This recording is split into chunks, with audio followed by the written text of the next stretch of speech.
The predator isn't the only threat. The wildlife started to mutate when the end of days began and the tree of life started to die.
Careful of rope burns. Those burn.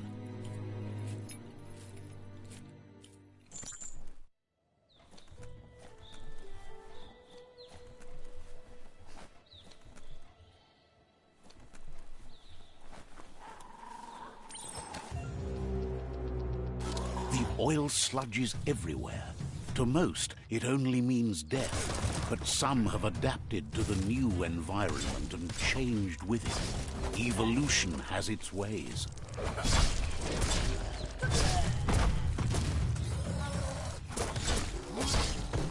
That's going to leave a mark.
emergency box from the once was.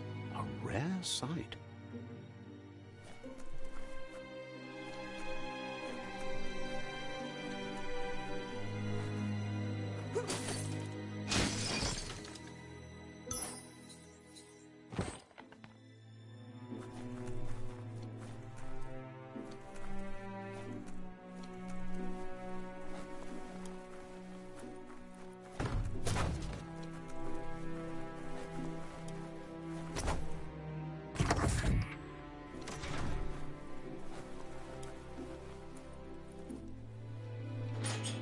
That pipe looks weak. The claw bar should come in handy.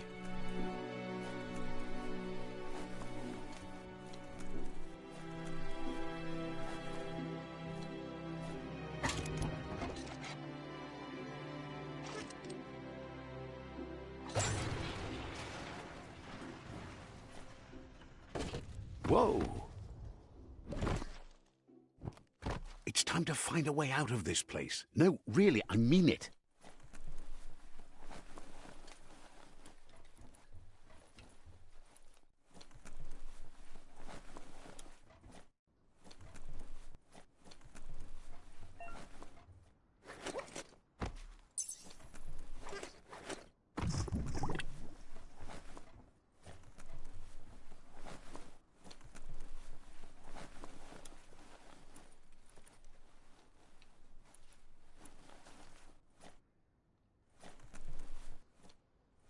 The Morks produce biomatter in their multi-organ that they shed under distress.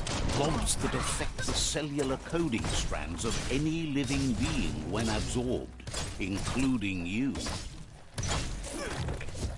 Hold on to that.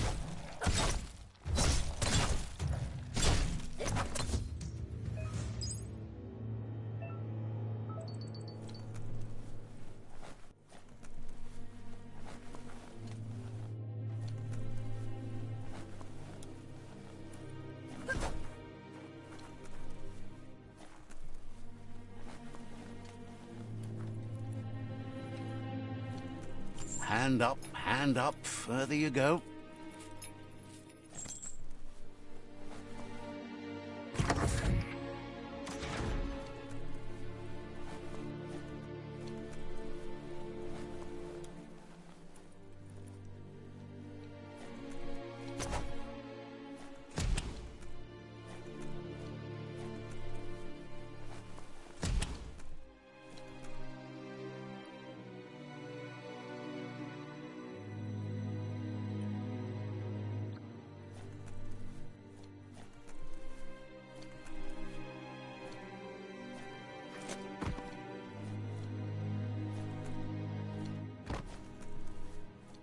Toxanol built vessels called arks to save themselves from the impending doom.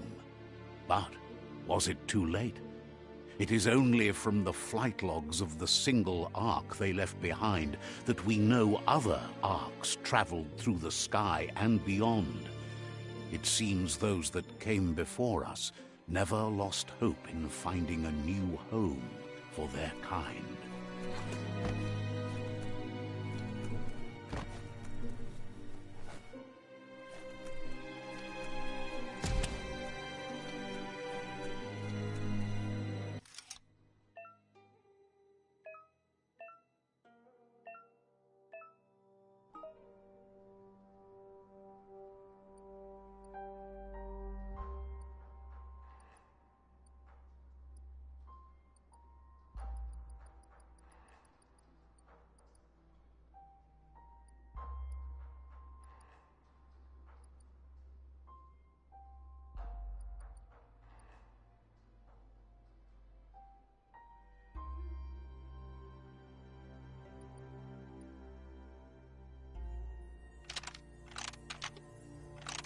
Just a few moves left. Make them count.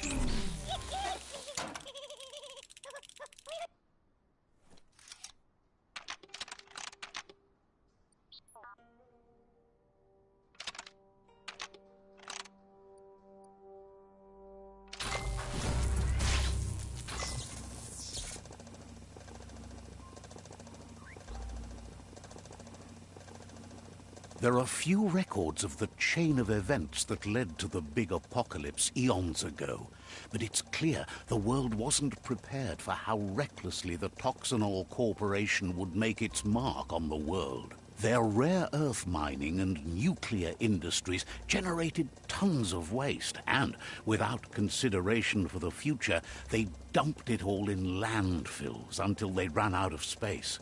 That's when they made the big mistake. They began dumping the toxic waste in the surf just off the coast instead, assuming that it would sink and decay with time. And they were right. But no one was prepared for what was about to unfold. Once in the surf, the radiation interfered with the genetics of the wildlife and created bizarre mutations in their offspring. It had an inconceivable impact on biodiversity and the entire ecosystem. The world as they knew it crumbled as nature retaliated. It would never be the same again, and what remained of it became ours.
The sound of spark metal going pew-pew is never a good thing.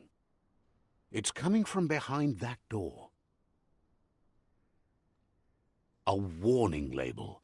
The box looks like a potential brain melt.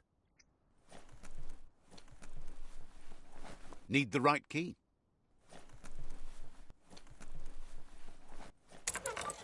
It's going to take a bit of puzzling to short-circuit the door.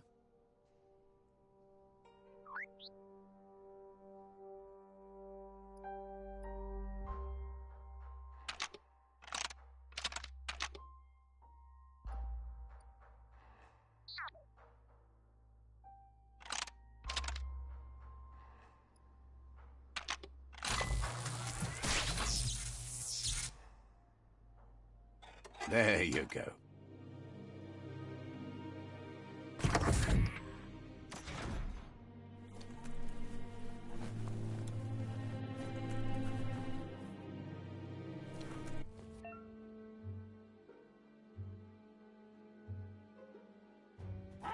The wheeled one is outnumbered. You'd better help him out.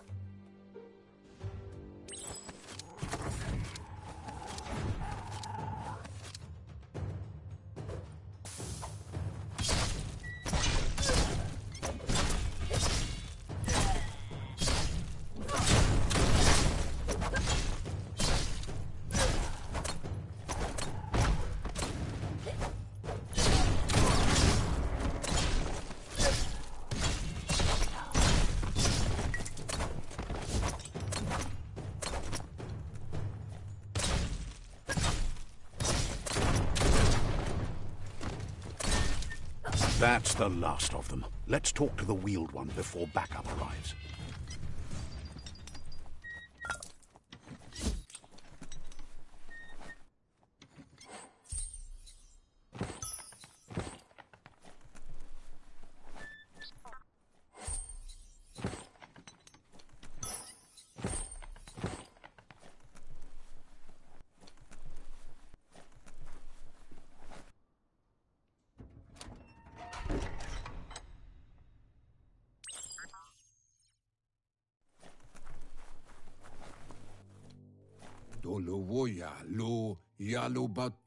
He wants to thank you for taking his side against the scavengers.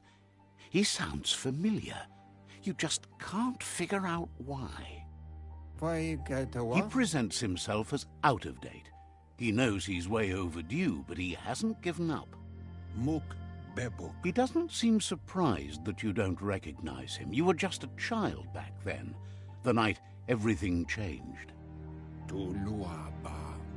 There have been rumors of a one-eyed Ronin seen outside the Great Wall, and he's happy to see it's true. The legend of the one-eyed child that grew up as an outcast is old and sad. The child could have been anyone, but the evil it had fled had left a mark, a facial scar to remember the past. There's no doubt you're the child, and that what Lupa Lupin did to your village, your Muma and Popsy, was the beginning of the end. He says it has taken you a long time to bring the past back up to the present, to find your way back, but he's grateful you have. It was after the attack that the unity fell apart. Your Muma's disciples divided and formed tribes as a reaction to the blight that had fallen upon the land. Had it not been for the Tree of Life, no one would have survived. He hopes you at least remember the tree.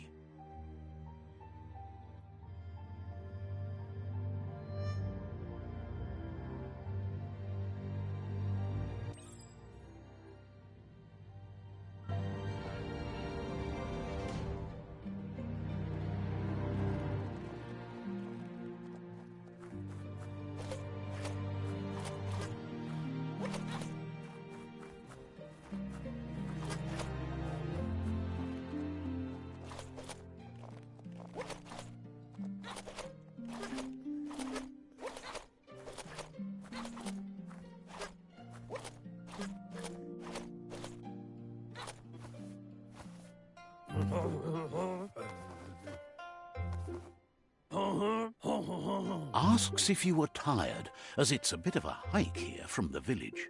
He wonders if your Muma knows you are here.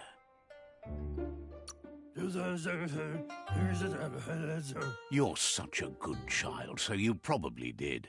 Even the young forget. He understands why you came all the way out here, to see them, the potato people. The potato people, or Nono, are a wonder, somehow interlinked with this little tree here, fueling its source of life.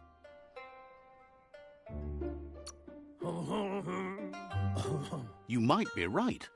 Like potatoes, they're packed with energy, an excellent source of ki. The Nono prefer to hide in glitter grass. He says you should get over there and ruffle it. See if you can make one come out of hiding.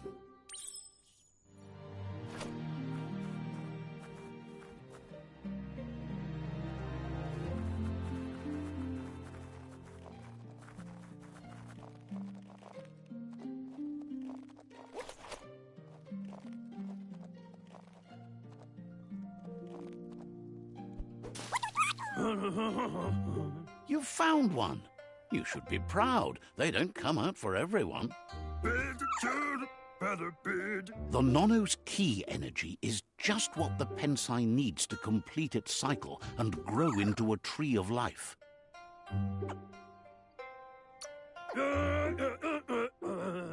Only time will tell.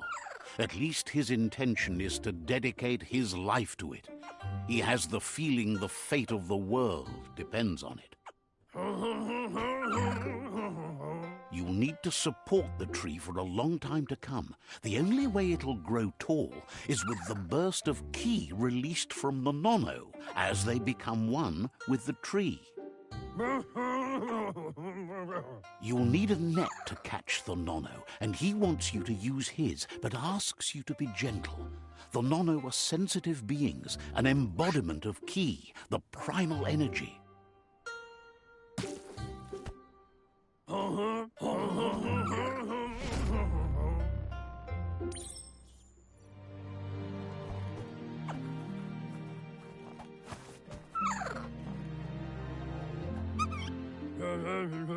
You handle that net like you've never done anything else. He's impressed. One day, he hopes the tree will have grown tall enough to sustain the world. But today, your focus is getting this one to become one with the tree.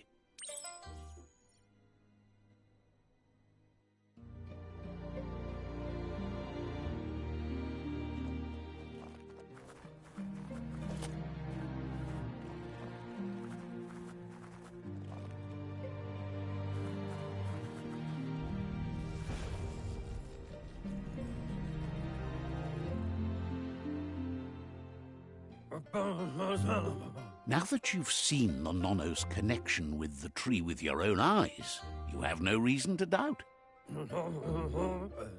From this day on, he'll make nurturing the pensai into a tree of life, a life goal, not only for our village's sake, but for all of us, everyone. One day, the land won't be as peaceful. Not even your Muma will be able to protect us. He says you'd better hurry back to the village before your Muma comes looking for you. You did good here today.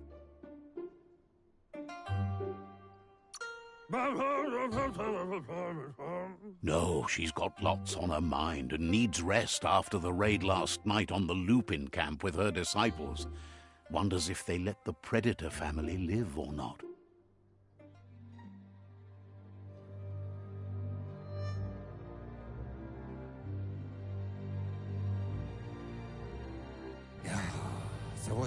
He lost you there for a while, but no memory is alone. It's part of a trail you can follow. He says he remembers every single day he devoted to growing the tree of life, but now he's afraid it might be in vain. The tree started to die when the end of days begun, and it wasn't long after that that the World Eaters arrived. The genetic evolution that occurred after the apocalypse that Toxinol Corporation inflicted on the land set the World Eater's DNA into overdrive.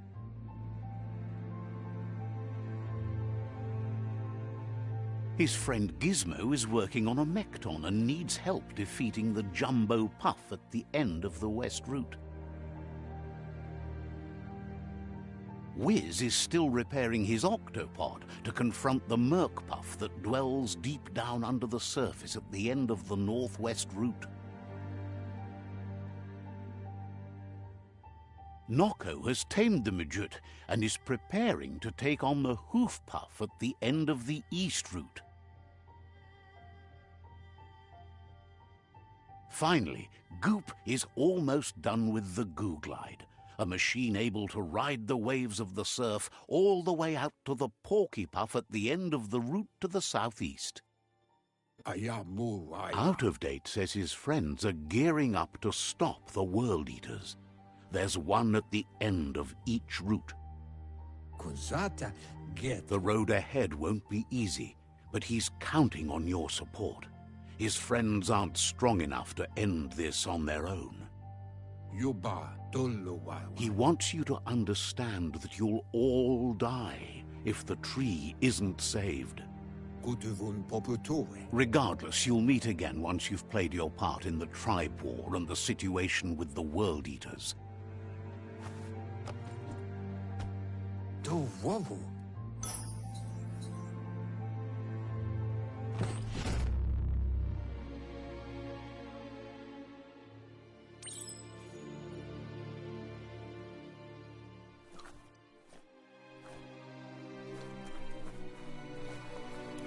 You're getting the hang of it.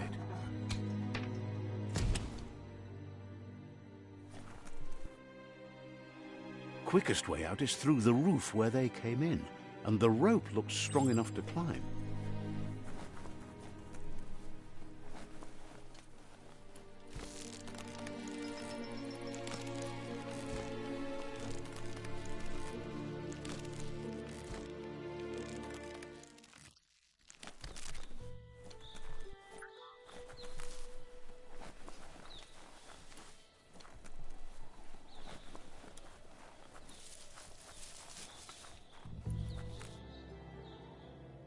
Know that the Tree of Life is dying.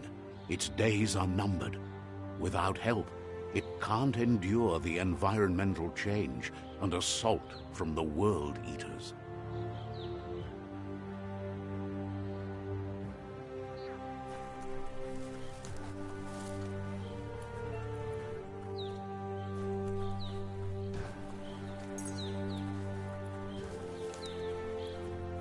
A signpost maps it out for the cartographically challenged. Let's see.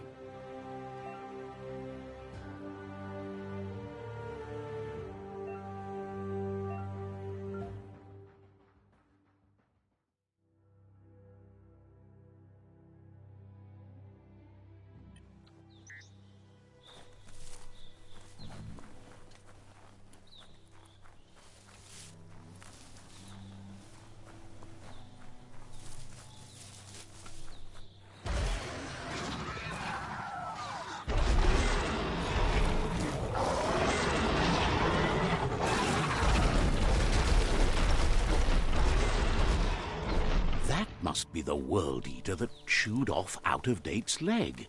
You'll need a hat trick to bring that down.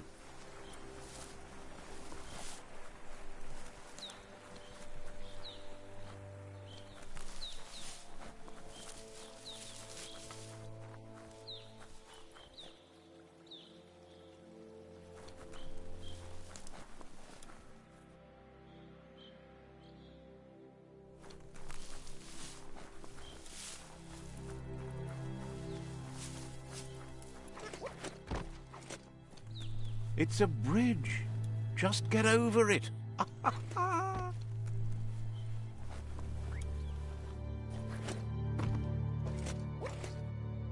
Look, a survivor. Glad to see someone made it out alive. He's heard the stories about the terror inflicted by the World Eaters to other enclaves, but never expected one to come all the way here. He worries there won't be much left to save if this continues, even if the Tree of Life survives the attack. He doesn't know what your connection is to this place, but something tells him you've stayed true to your heart. Anyway, he needs help and says it's by your actions you'll be judged, not by your intentions.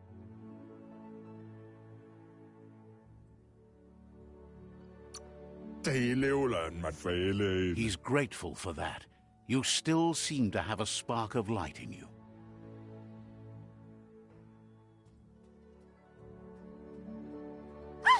That's a spark of light in you! What's there to like about light? It hurts to look at. Not as much as it hurts to look at you. Always making this personal. And you're always trying to pretend it's not.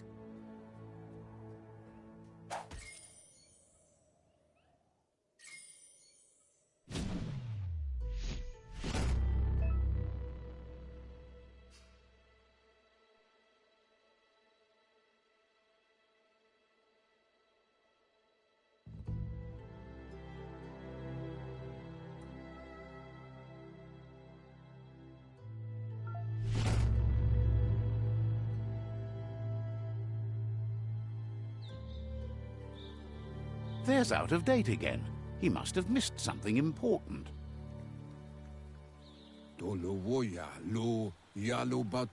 Out of Date says you will make a better stand against the World Eaters with the support of a tribe, and there are two nearby. The Myriad tribe is likely to be a good match as they act on the understanding of the greater good and have a code of honor. Regardless of who you choose, it won't be easy, as the conflict between the tribes is worse than ever, teetering on the brink of war.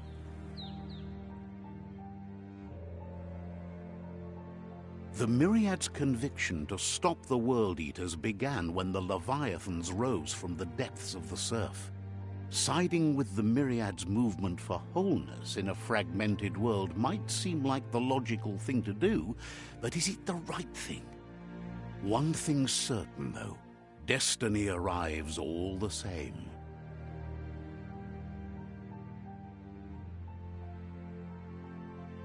The Jagni tribe only ever had one conviction: to bring balance to the world by wiping out the weak. They believe a cleansing is necessary to restore the world and want to let the World Eaters bring down the Tree of Life.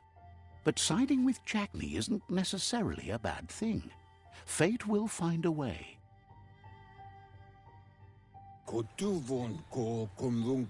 Out of Date says someone needs to break the stalemate and shift the balance of power to either Jagni's or Myriad's side. He believes the tribe Sifus, Myriad especially, will listen to you and expects you to pay at least one of them a visit and play your part. Out of Date will be waiting for you beneath the Tree of Life if you lose track of what you need to do.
Another fork in the road. It's either the tunnel or the motor bridge. What'll it be?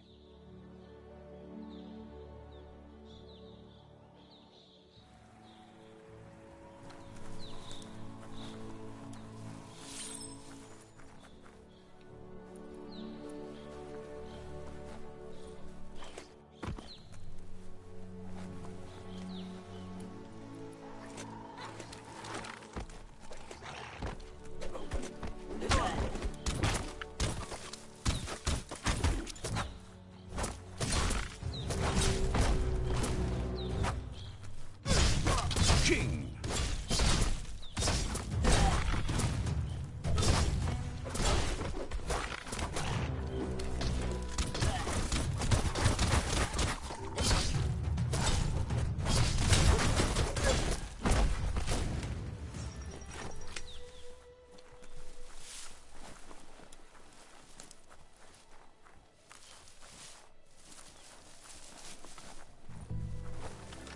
They've restroyed this area, muddied up what used to be muck, as if it wasn't bad enough before the tribe war began.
That's the Jagni tribe's fort.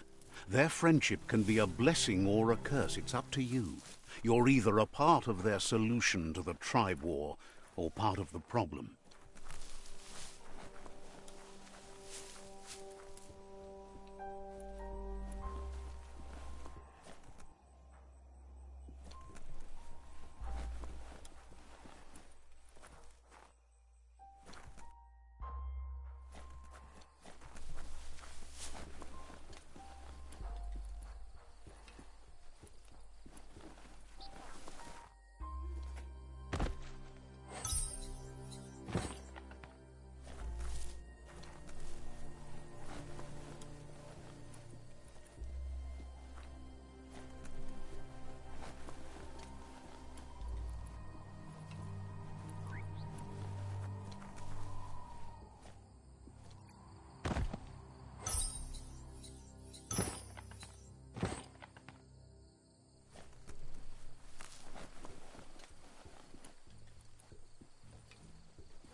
Wishes you'd been better as a kid.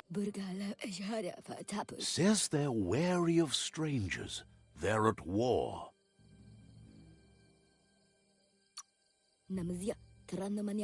Understands you have things to do.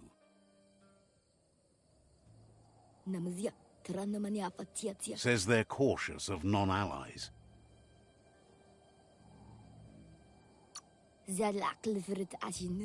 Thinks you should just put one paw ahead of the other and make your way up there. The tribe is always open to a new face.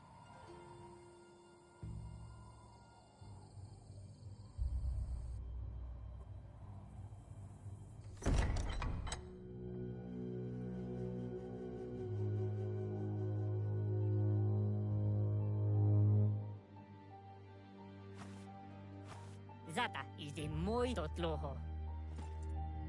Kariesne stace. Paro, ja put I The Jagni tribe wants to become omnipresent and, most importantly, feared. They want to vanquish the tribes, as the only way they can guarantee peace is through supremacy. The Sifu is determined to let the World Eaters destroy the Tree of Life, as it's part of their strategy to cleanse the world and start anew.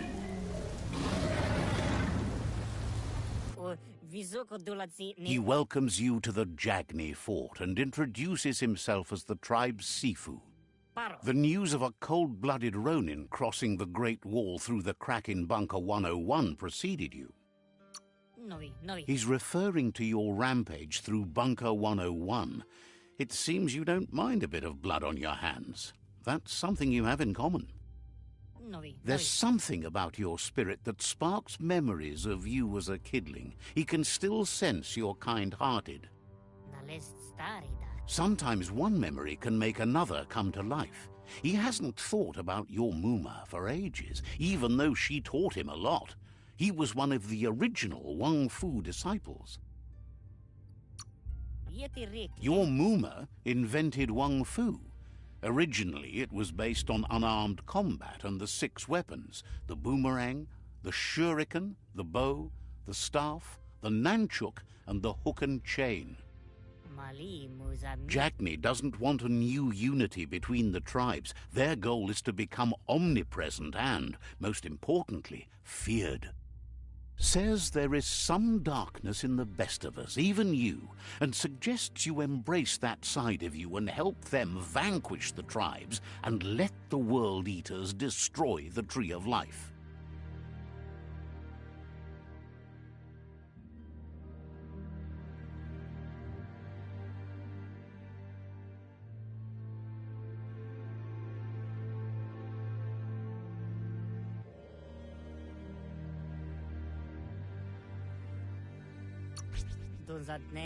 He had a feeling you'd say that. You're not sinister enough to be a Jagni. That big heart of yours makes you weak. He'll give you a chance to change your mind before you leave and asks you to reconsider. Otherwise, you'll be seen as a rival.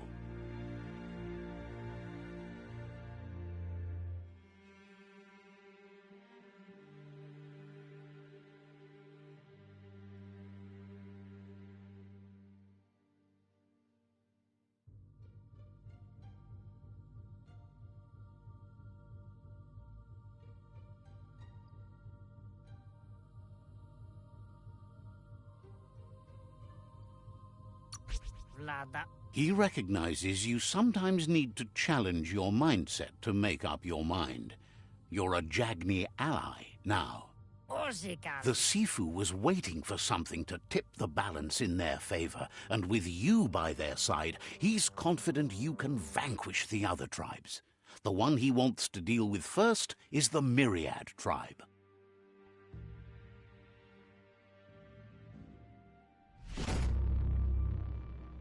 Zata. Their kin must put an end to the war before war puts an end to them. It'll cost bruises and broken bone, but they refuse to be the victim here. He wants you to focus. These are the new rival outposts your tribe needs to take control of.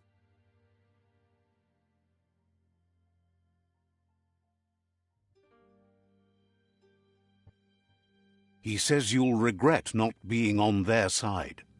The only way you'll learn their secrets, Wung Fu and the tribe weapon now, is if you defeat him. And that will never happen. Even if you see the world differently, you must hit them as soon and as hard as you can. The outcome of this war is up to you. Tells you not to be afraid. Your fate cannot be taken from you. Claim the rival outposts and earn the right to wield the tribe weapon. Once you've conquered the rivals' outposts, you'll challenge their Sifu for control of their territory, tribe weapon, and kin. Seeing you brings back his memories of the old village.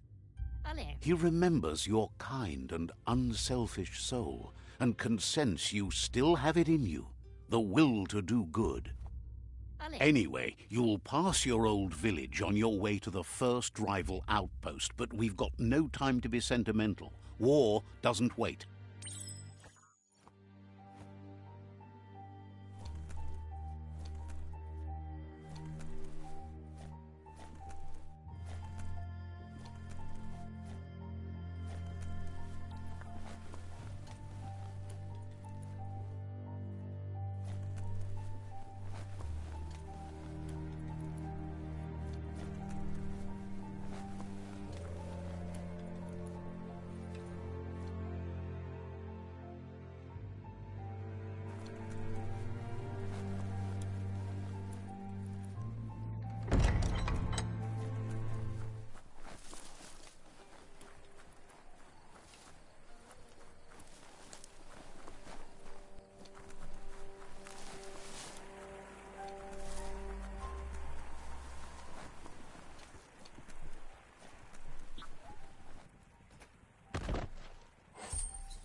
Thanks you for rising from your past to be a better person. Says talking to you was interesting.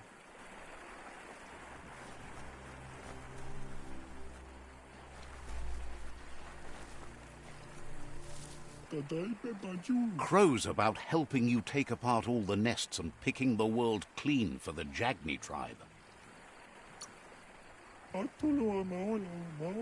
Says you'll see each other later.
A perfect fit.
Says you'll get a special price and a wrap-up on the double.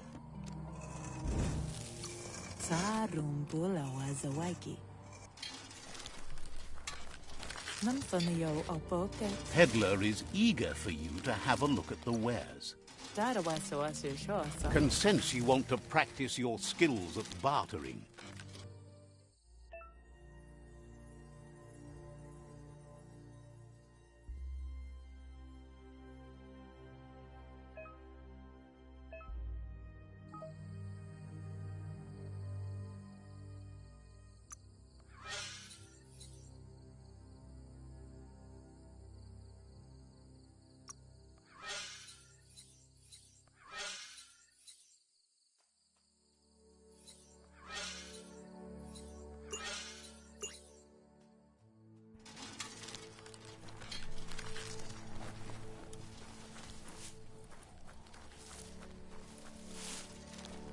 It's Jagni's fort.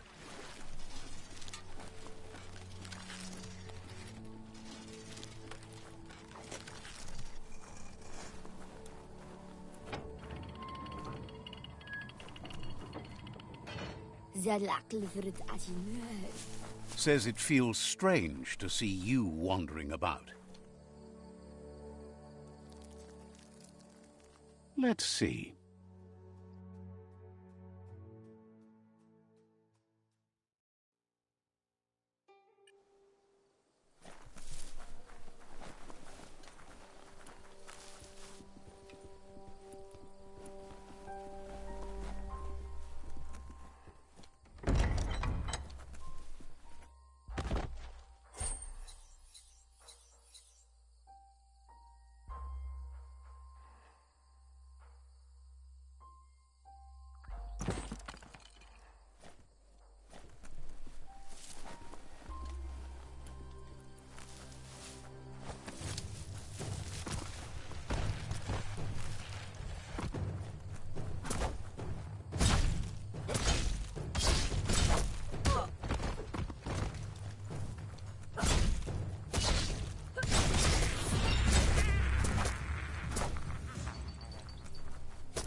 Better beware, that's a mump up ahead.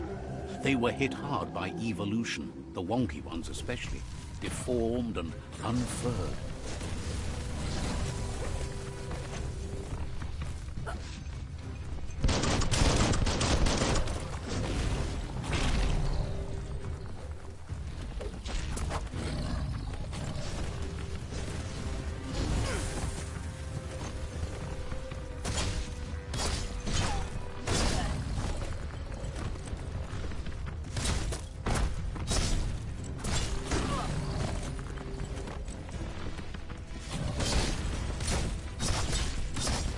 Slash.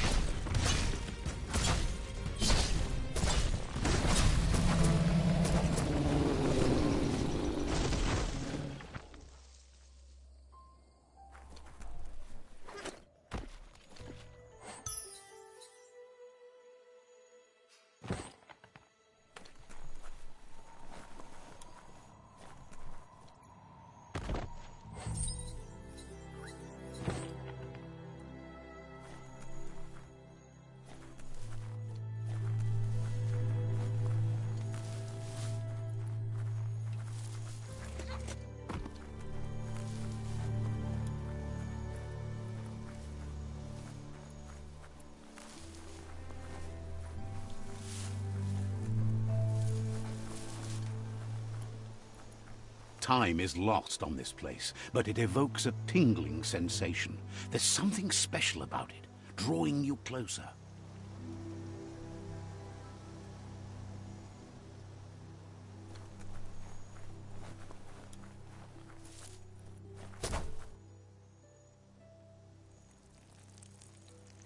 Let's see.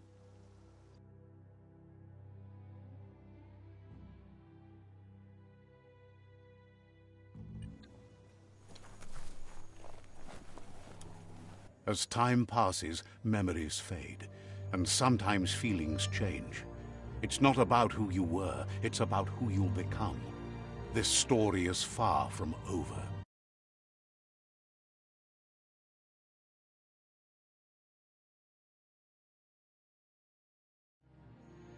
Echoes of a long-lost past, like whispers in the wind.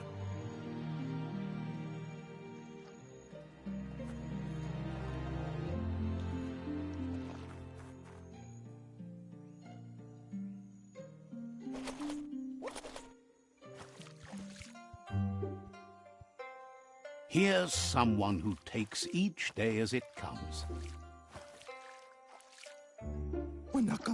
He wonders where you've been.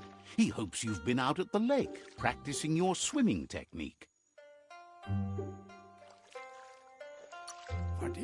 Goop says some choose to be lonely because no one understands what they're going through. If that's you, he'll try to help you if you let him. He thinks you should really know how to swim by now.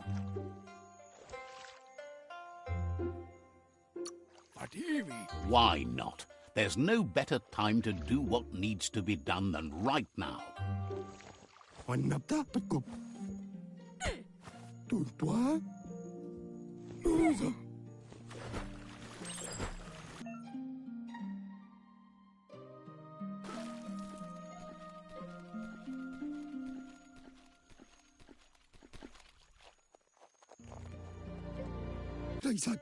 He says that wasn't too bad, was it?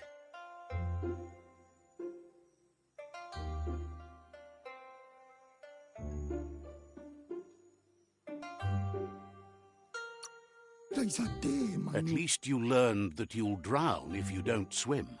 But you need practice, lots of practice.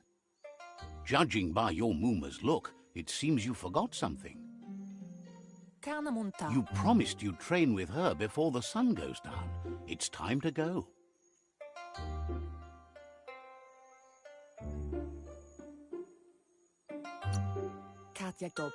You know you can't make up for lost time. You should know, practice makes perfect. She'll see you at the village square.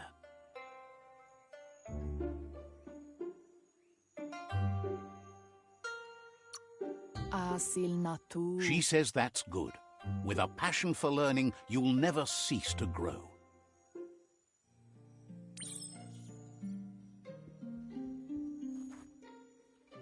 Here's another familiar face with lots on his mind. He was hoping you could help him pick up some scrap for a thingamajig he's working on.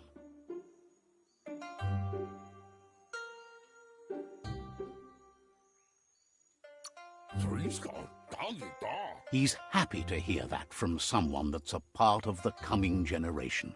You owe it to yourself to protect the environment. You should look for things that are recyclable. It shouldn't take you too long to find some.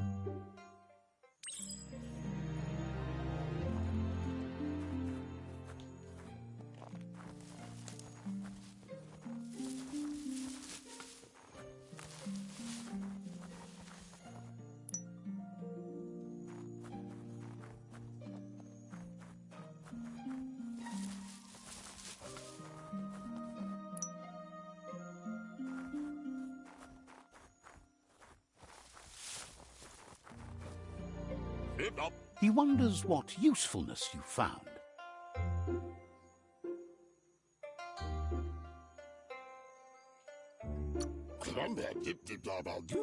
He says every little thing counts.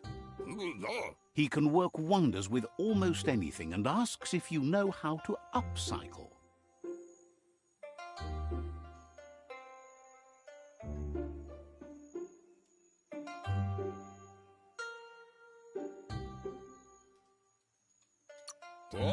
That's the spirit. You can't make a difference unless you get your hands dirty. He'd love to teach you to upcycle, and the scrap you found would be a good start.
You did well, but he can't help but wonder why you decided to craft a weapon.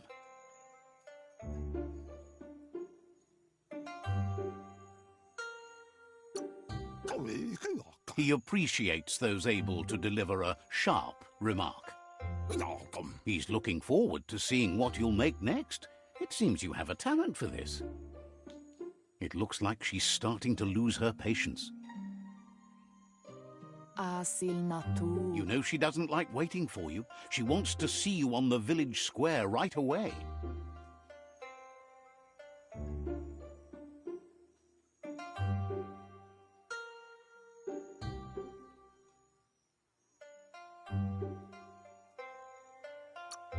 Then you've got a good excuse. You share a responsibility to prevent hardship on nature and the environment. It's your future.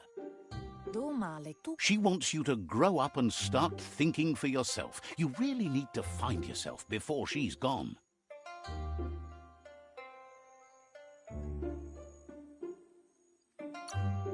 That's all she's ever asked of you, that you'll try and give it your best. You can't do more than that. You've always followed your own path, but this time she needs you to follow her.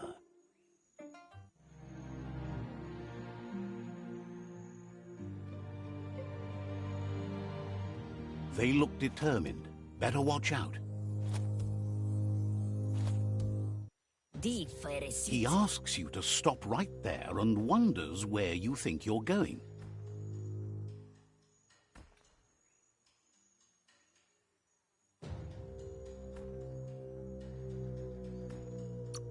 He says that it's not too late for you to turn back, though. There's no way they'll let you pass. He wants to know who you think you are.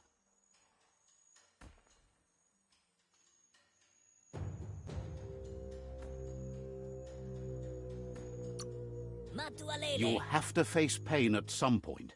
He offers to help you get it over with.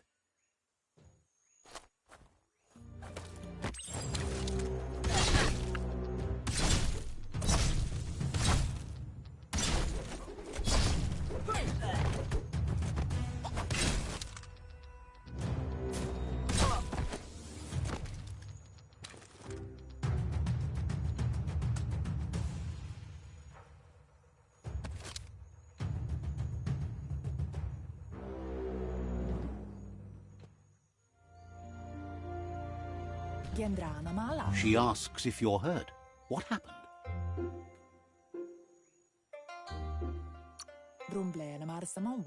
If confidence is silent and insecurity is loud, she thinks you're absolutely right. The most important thing is that you're okay. It's time to focus on your training now.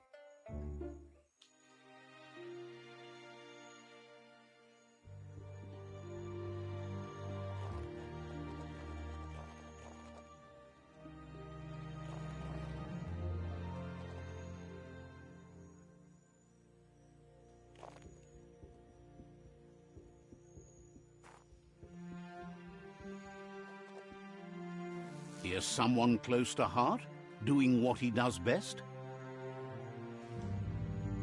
He asks if you could help him, too, before you leave for training.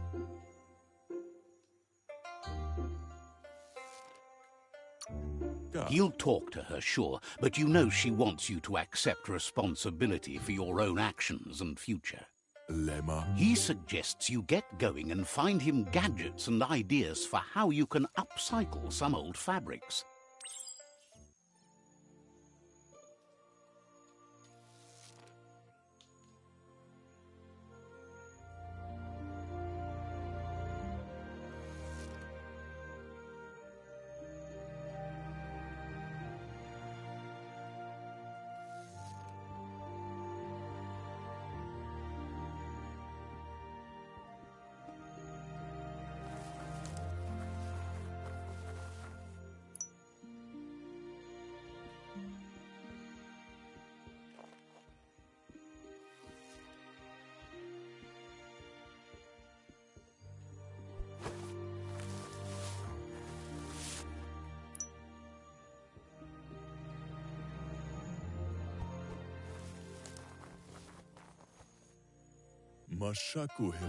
He's curious to see what you've found.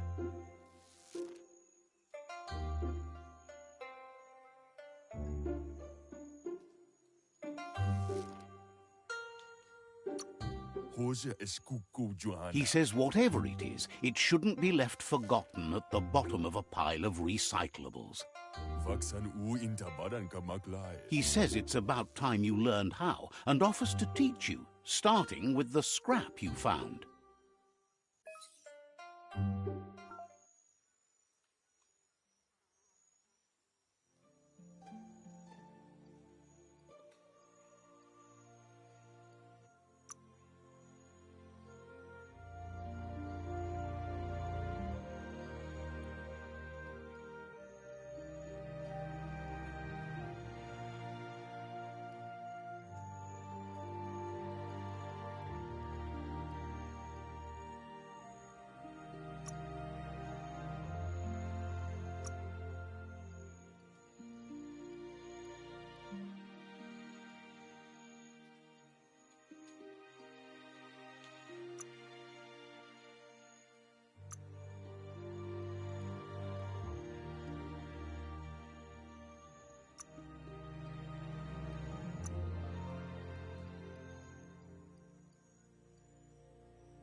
The style might be too edgy for his taste, but it looks sharp on you. You should take it with you, wear it to practice. He's looking forward to seeing what you'll make next. It seems you have a talent for this.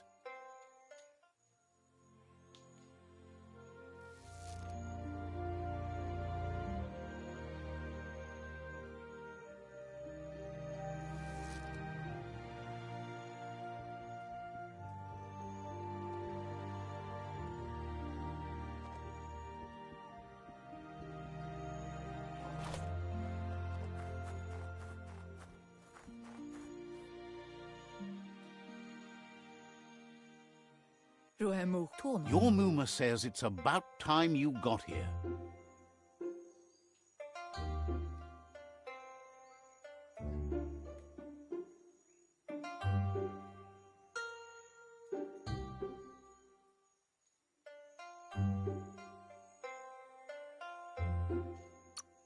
Kalina? Hopes you're as ready as you claim to be. Sanna gjorde. She says she is eager to get started. You don't have much time left before the sun goes down.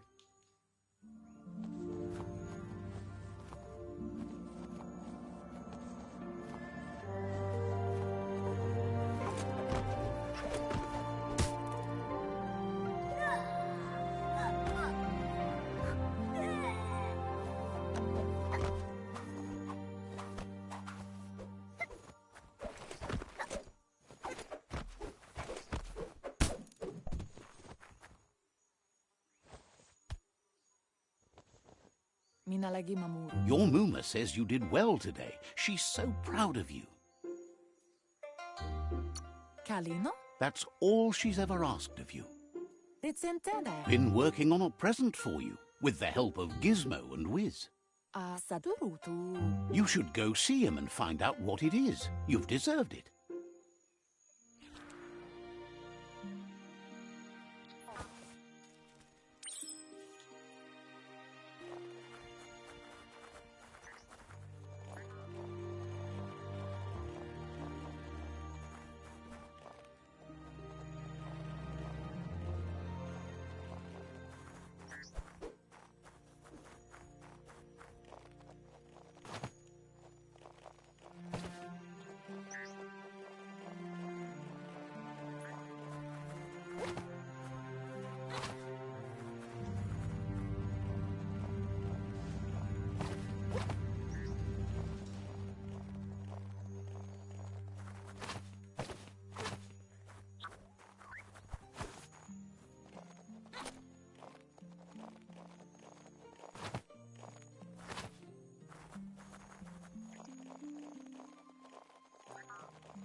she?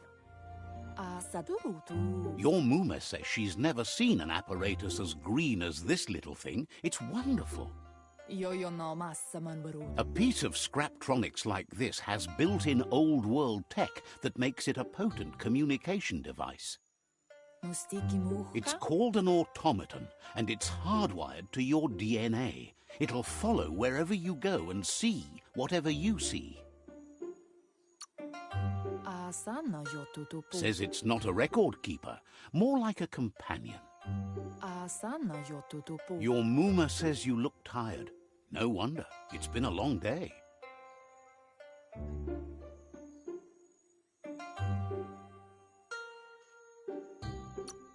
Masama. Says a good rest makes you ready for tomorrow. Rest and you'll find strength for tomorrow.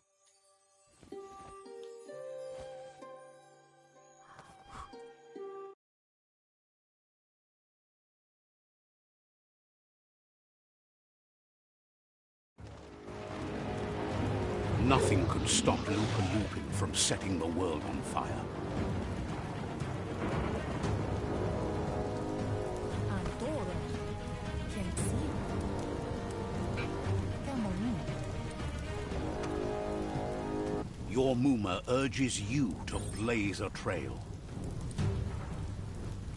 A burnt kidling will learn to dread fire.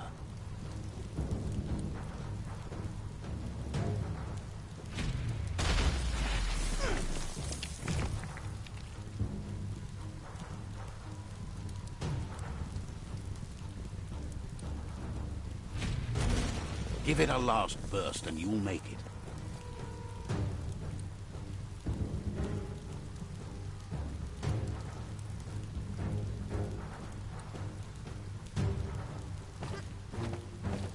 Mustiki muka. Your Muma says this is it. The time has come.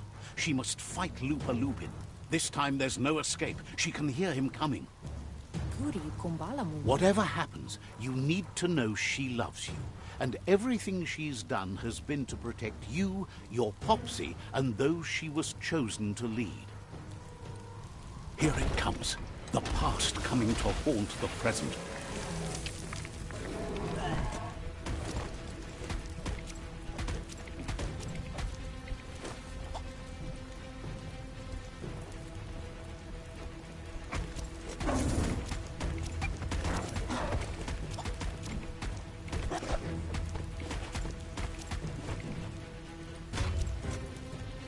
You must go through fire and water to make it out of here.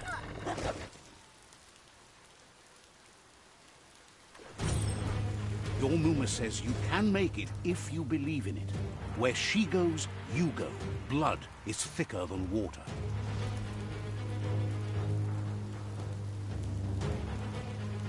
You're in deep surf. Don't make waves. The surf goes where it wants to go. It'll take you to the shore as long as you go with the flow.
Death is not to be feared by one who has lived life with a pure heart. A part of her will live on in you. The creature is hungry for more. Nothing is going to stand in its way now.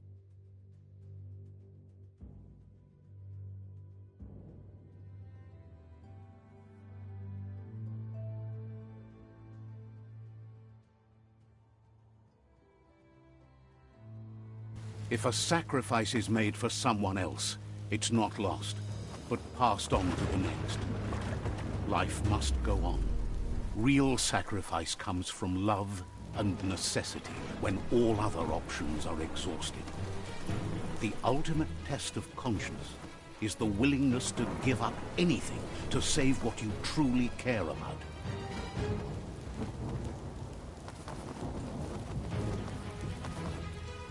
What you do for yourself dies with you. What you do for your kin remains and makes you immortal in their memory.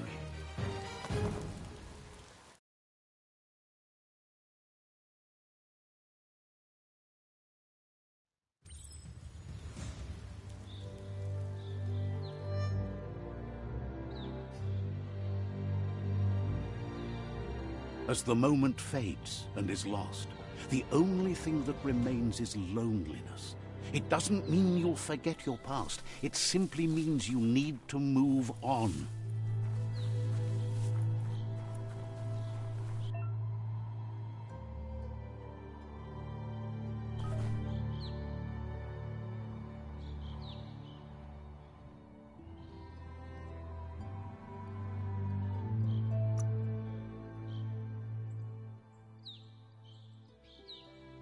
You feel faster.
The tribe's caught a fluffy hulk. Better watch out, it's no pet.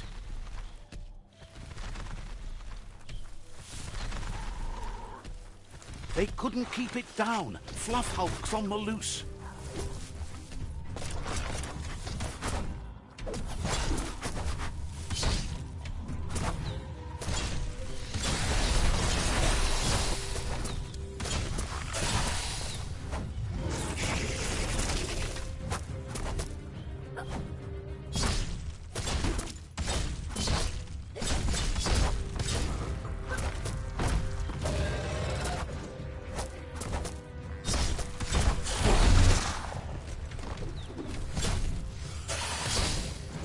You're not dead yet.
They've received news a Ronin joined the tribe's ranks and were looking forward to meeting you.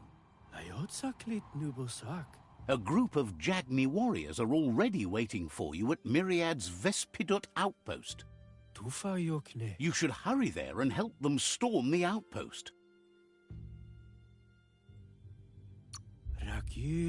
Not really. It's east of Bricktown. You can spot Goop's Surf Nautica station from the hill it resides on.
Look, an emergency box from the old days, when you needed to pack a punch to survive.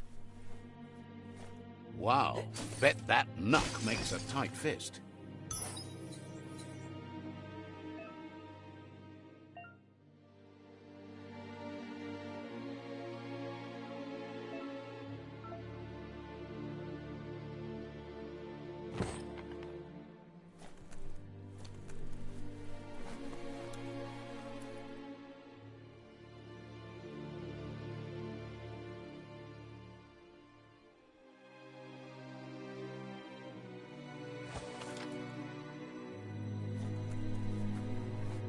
Toxanol was something called a corporate juggernaut, and our world still bears the marks of the massive ecological catastrophes they inflicted upon the land. The apocalypse they caused was the end of days for their world. But for us, it was simply a beginning.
Tunnels like this still carry echoes from the past. Can you hear it?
Nothing, huh?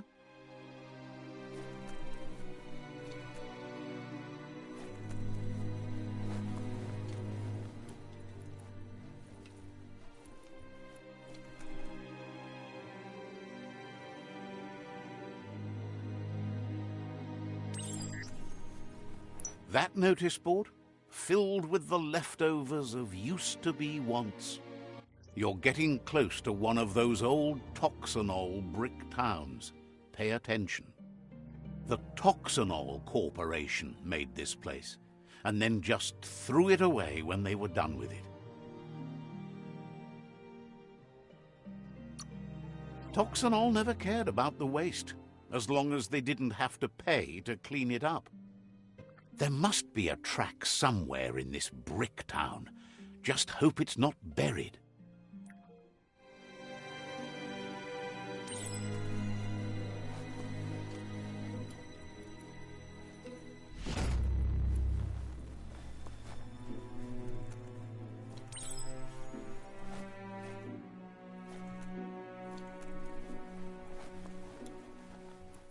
This corner of the world is called Bricktown.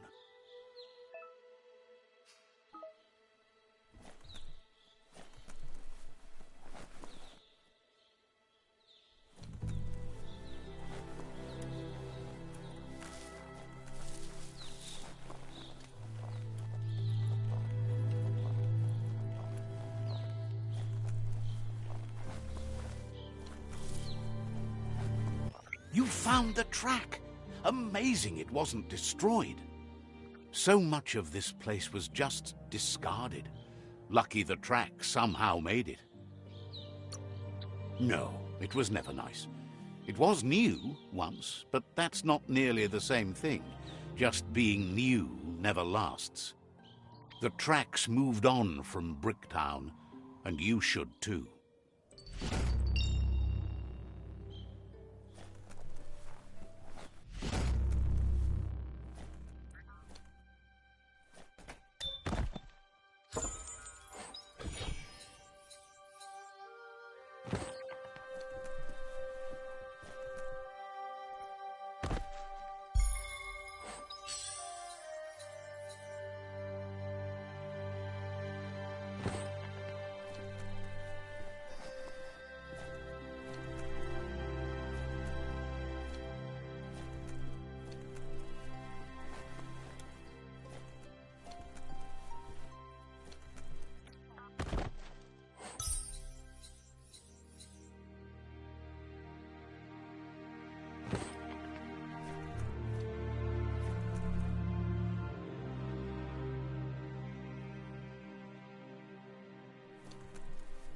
Would you look at that? A fry sparker from the back in time. Looks like the fry sparker's knobs need to be in sync if you want to get the hardware working.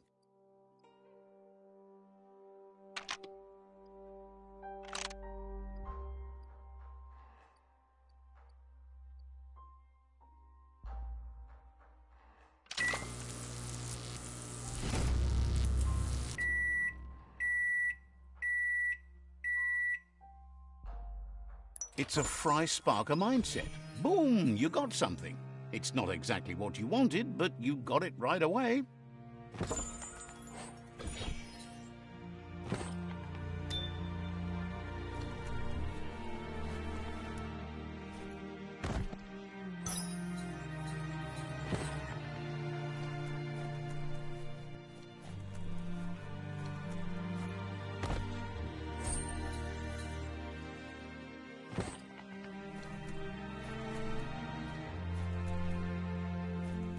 This day is as good as it's going to get.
A flush stool. Seems like the tighteners on the piping need to be unturned correctly to drain the flush stool.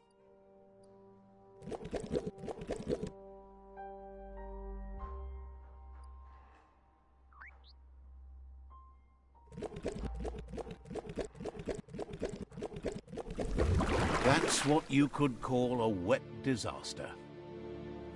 You need to unturn the pipe tighteners to drain the flush stool.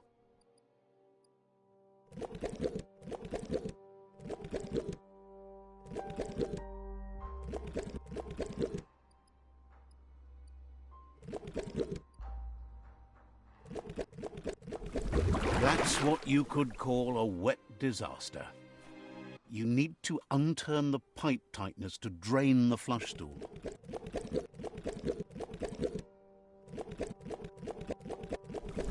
That's what you could call a wet disaster. You need to unturn the pipe tighteners to drain the flush stool.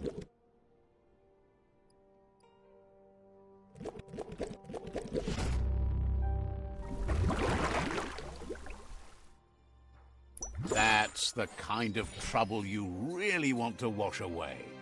See the quality in that.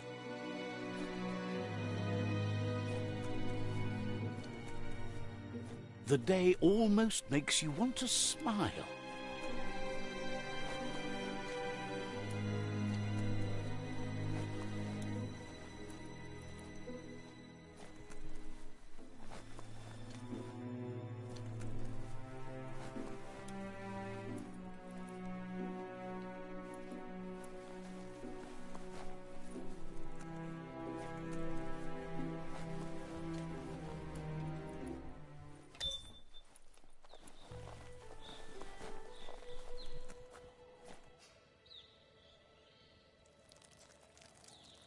Let's see.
Never thought. You need to get the pegs lined up to get the clothes soaker rolling.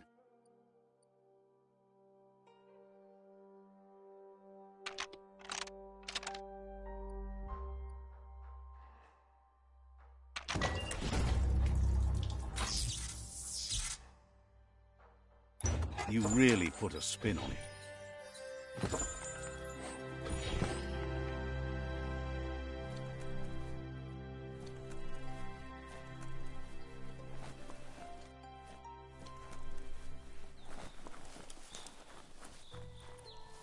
Go make the most of the day.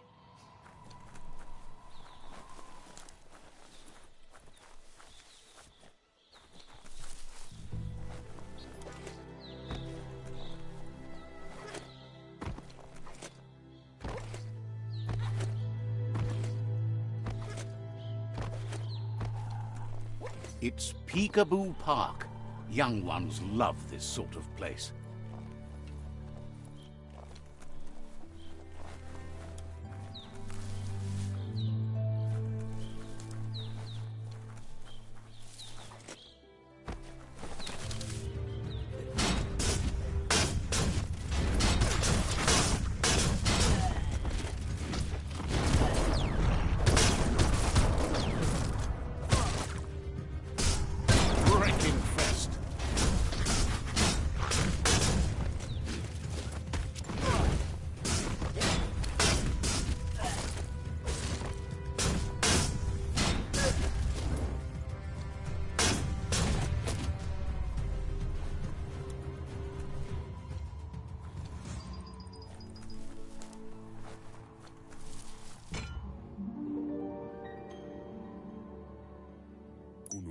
This one seems to be in good spirits despite being left here for dead.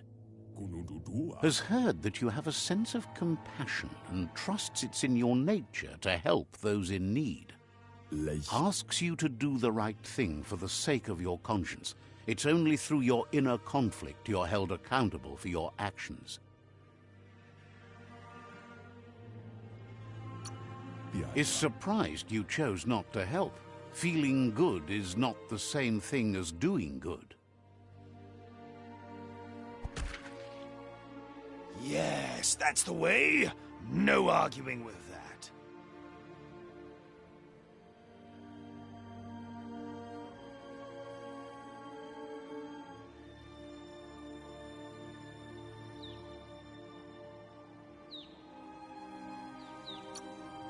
That is how you shine light at the dark. Seriously, don't doubt the dark. I'm so proud of you for doing the right thing. Can't believe you let that loser sway you.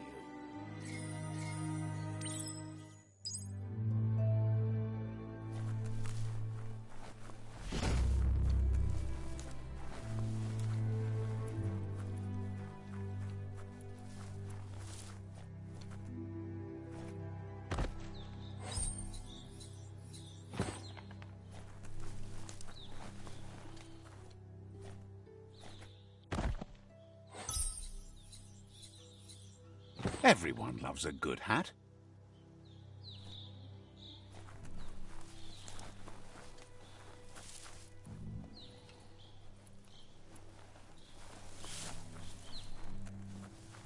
The sun is heading down.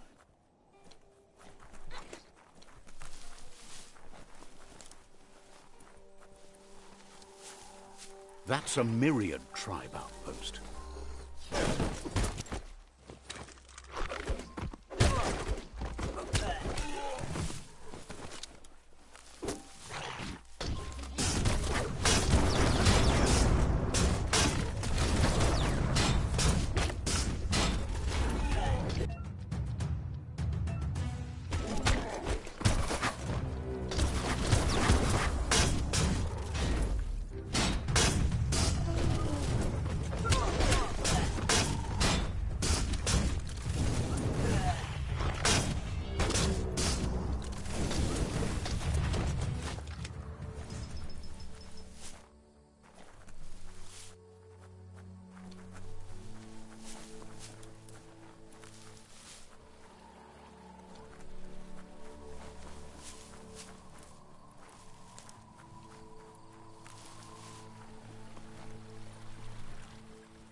Vacant up.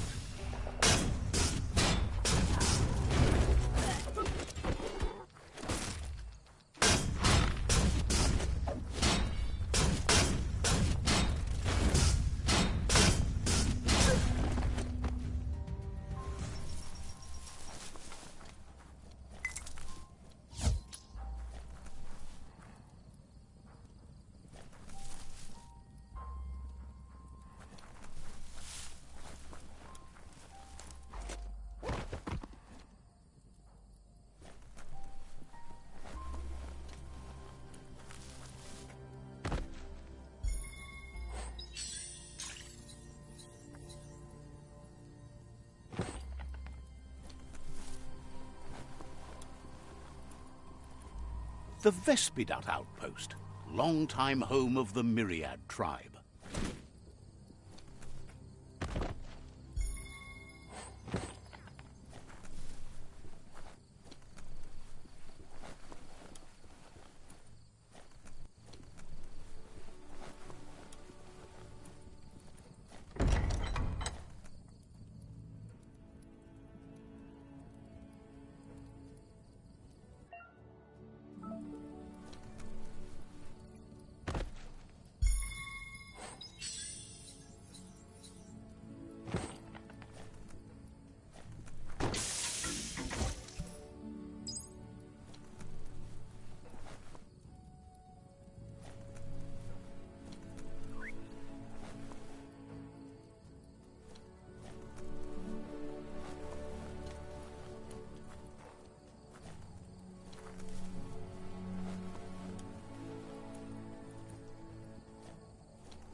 Says you need to hit them where it hurts, inflict as much suffering as possible, and make it clear your tribe is a terror to their existence.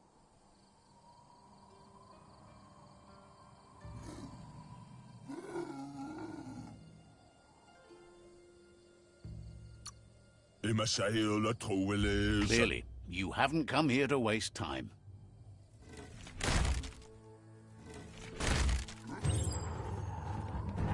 Here's the first line of defense.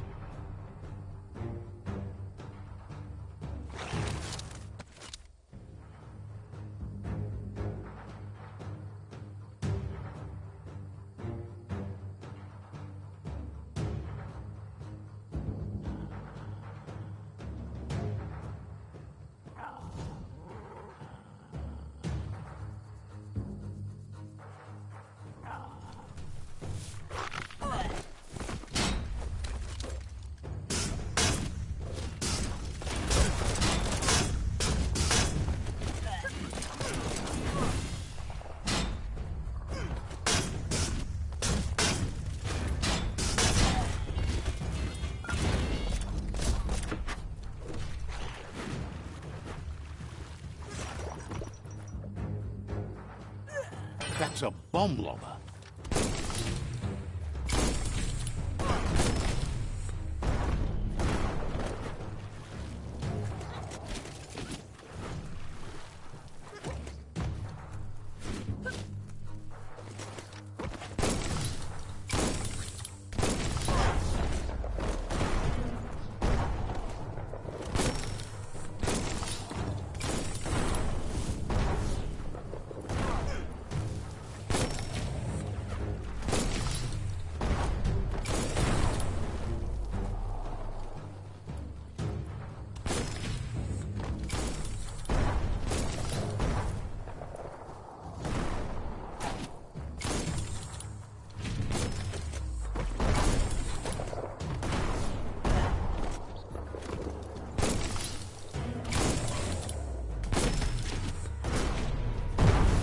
Spot, wrecked it.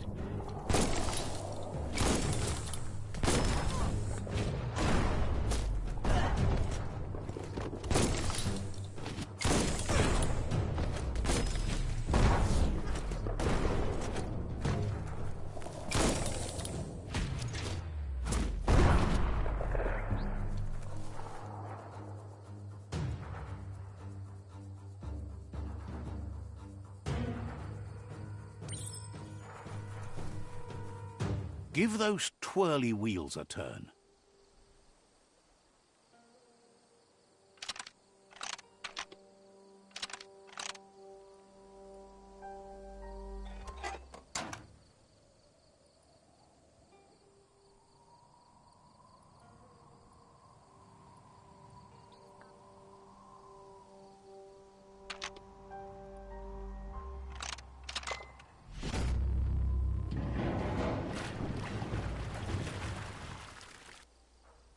Yes, the river tub's going down the drain.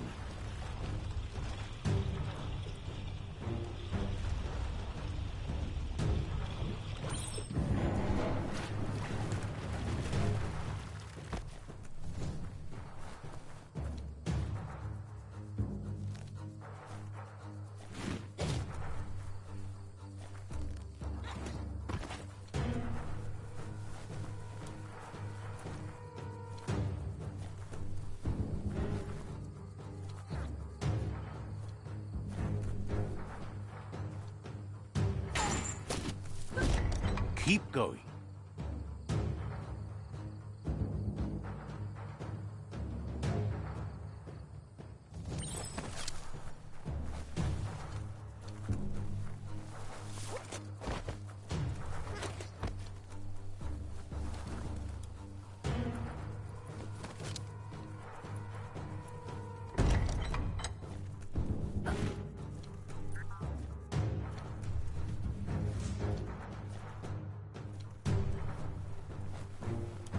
That cage is holding a helper.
Says they've been treated fair, but is glad to see you.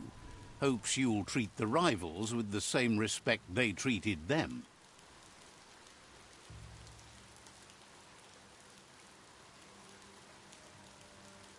Wishes there was another way, but they'll do their best.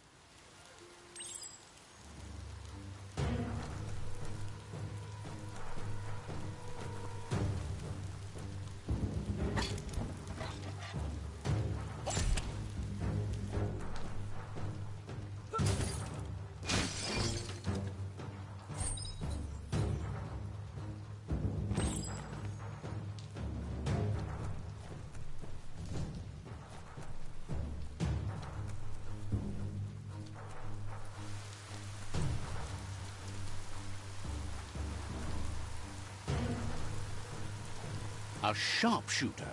The scaffolding looks unstable.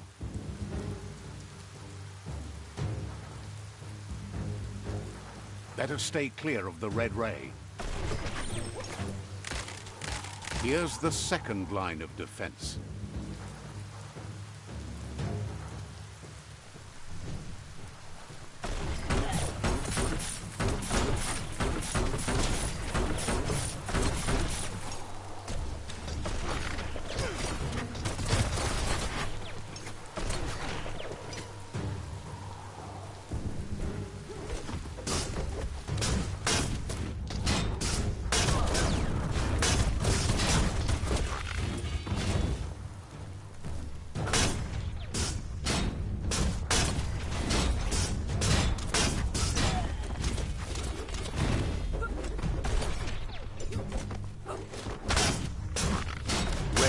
Danger.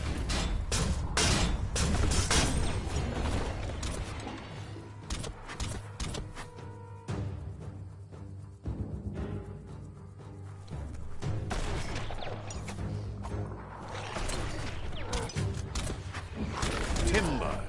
Bet a big bump will bring it down.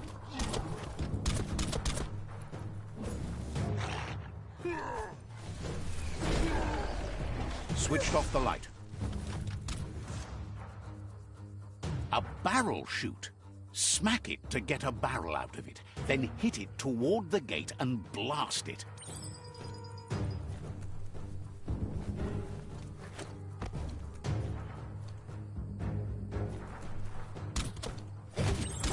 That looks explode. Shoot it and watch it blow. Not too close, though.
You're in. Almost there.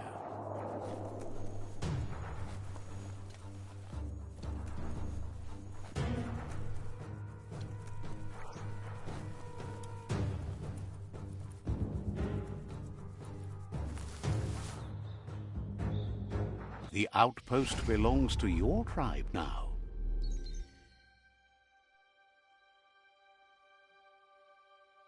He says you made them weaker, but they won't give up. Your Sifu thanks you. Your tribe is growing stronger.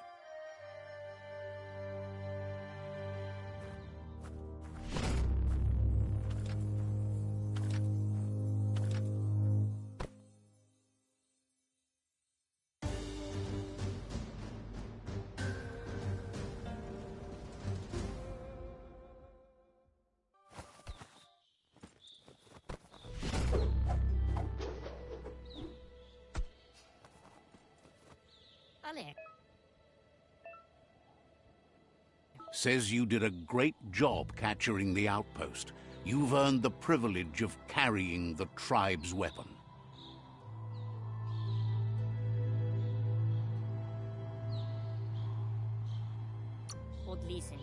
Says you're lucky to have the honor. Out of Date says he's doing his best to keep up, but from what he can tell, it seems you're making progress with the tribe conflict. He had a feeling you'd get along with the Jagni tribe, but it remains to be seen what the future holds for your alliance. Your positive outlook on life might be just what the Jagni tribe needs to complement theirs, which is somewhat darker. But Out of Date emphasizes that solving the tribe conflict won't matter unless you help make a stand against the World Eaters. That's the sound of impending doom. Out of Date's premonitions of imminent disaster are true. The Porcupine needs to be handled.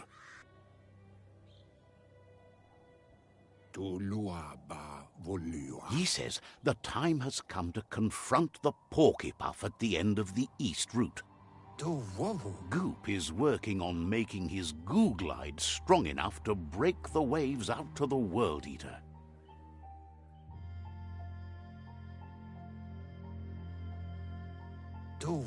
You should get over there and see what you can do to help.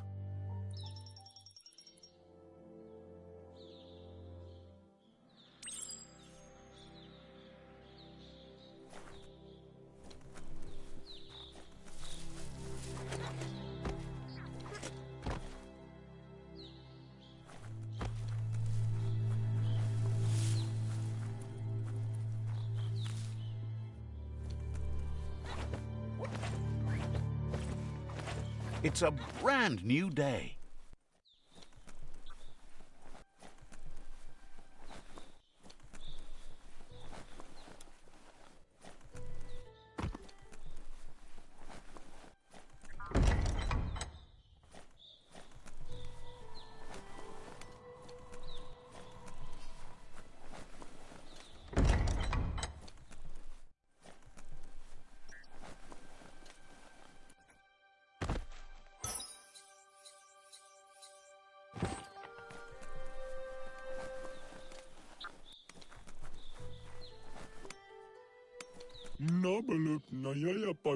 Squawks at you for being a Jagni blood relative who wastes time rebuilding nests that need burning. Says you'll meet again.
Time to get a move on before all your chances slip on by.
So much easier to see all the colors during the day.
The world is full of secrets waiting to be uncovered.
put a key in that.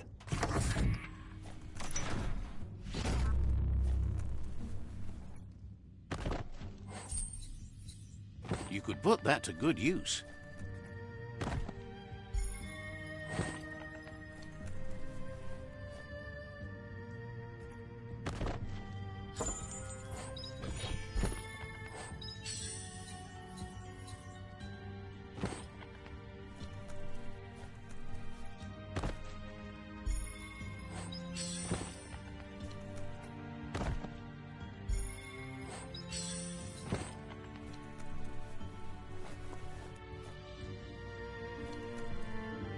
Don't forget the past.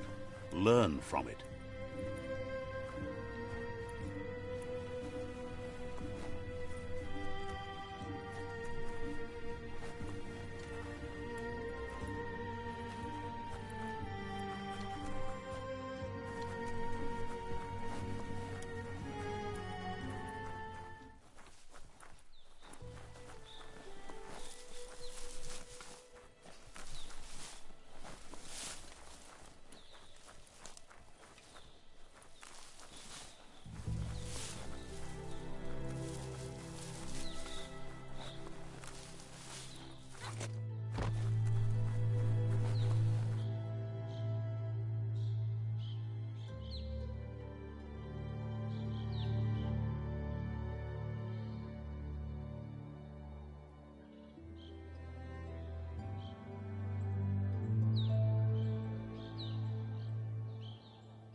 Should you stay, or should you go now?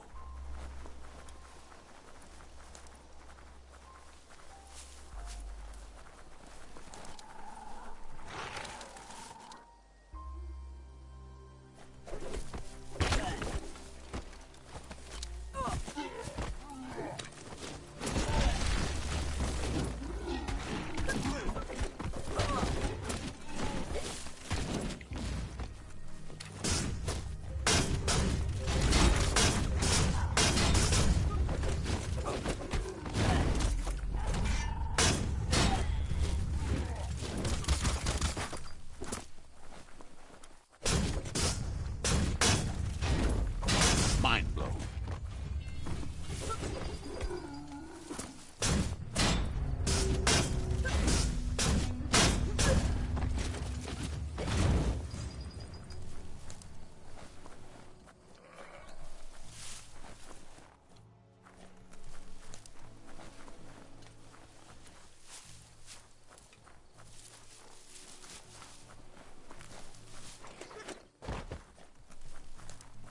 That's a Jagni tribe outpost.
moon could make this a hunter's night.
That there's Subnautica Station.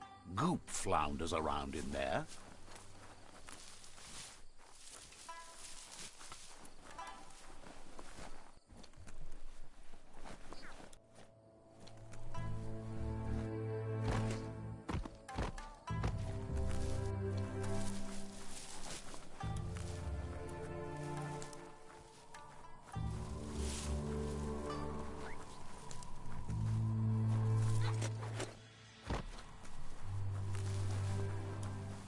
It's relaxer clock somewhere.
Says it's good to see you again. He's Goop. You might remember him from the old days when he tried to teach you how to swim. Goop says you were always so righteous as a child, and he can still feel it, even at a distance. Goop says memories fade surprisingly fast. We are all pieces of what we remember. It's only together we can remember. He recalls you wouldn't put in the time required to learn how to swim. He bets you regret that now. He understands you've returned to face Lupa Lupin. That's the destiny you've been carrying within yourself all these years. He says that the catastrophe back then didn't vanquish the good in you. It's still there, as bright as when you were a child. Now the time has come for you to remember and act.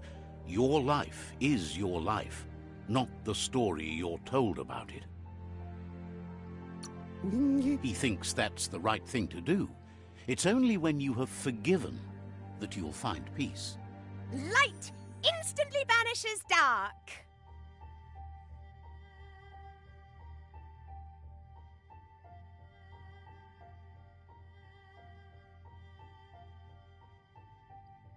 How much light do you really need? All the light, all of it!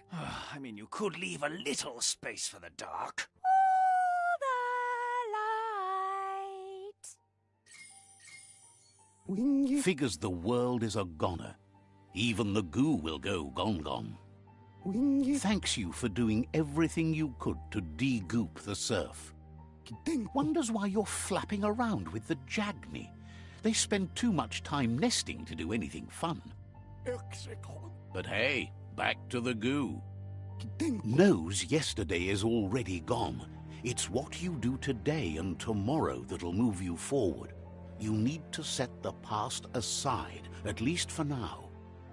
He can't leave the Subnautica station, as the pollution has worn down the insulation of his suit, so you must salvage enough scrap to fix up his goo glide, starting with the old wreck box outside. You should return when you've retrieved the scrap. There's no time to waste if you want to make the goo glide strong enough to fight the Porky Puff.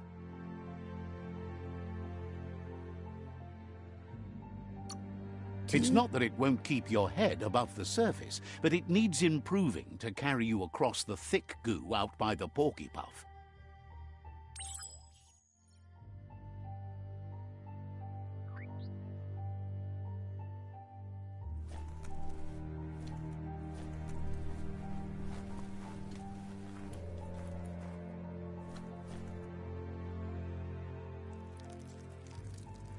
Let's see.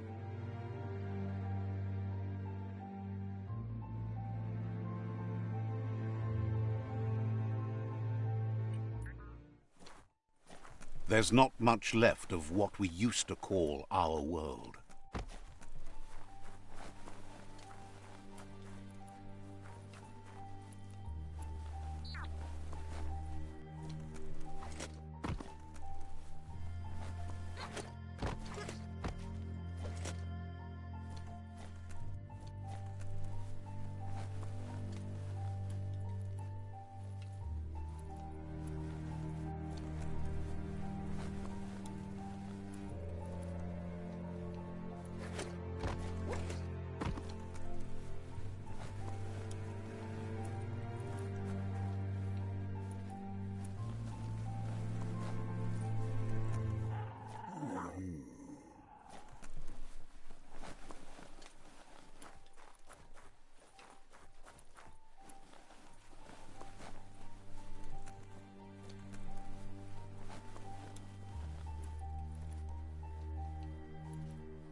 The stars never give enough light.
You're a long way from the sun.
One down soon.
Watch it.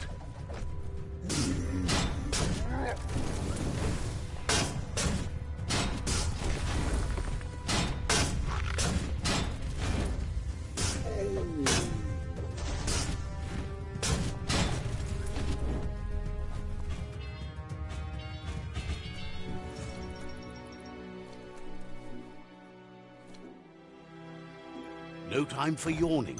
Day is calling.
Toxanol's offshore drilling caused oily matter to spread with the rain and contaminate both the groundwater and open surf.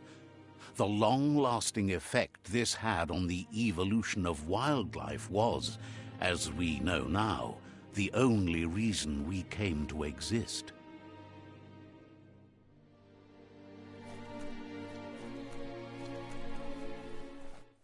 Looks like the switches need to be turned to match so enough charge can flow through the conductors.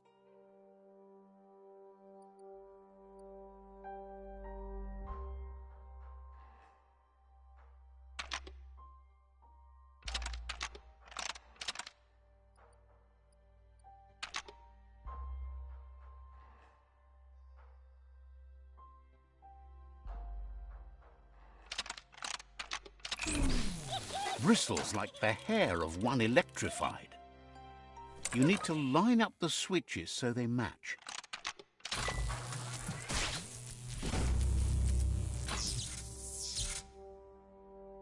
Good. That's enough electric current to initiate the actuators and activate the framework.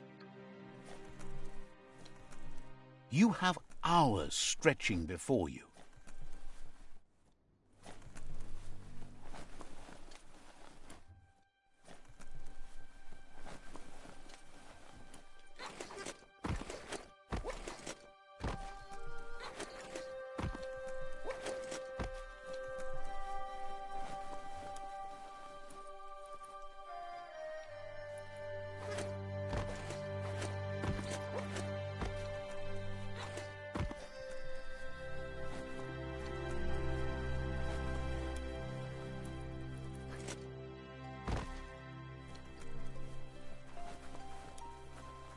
Let's see.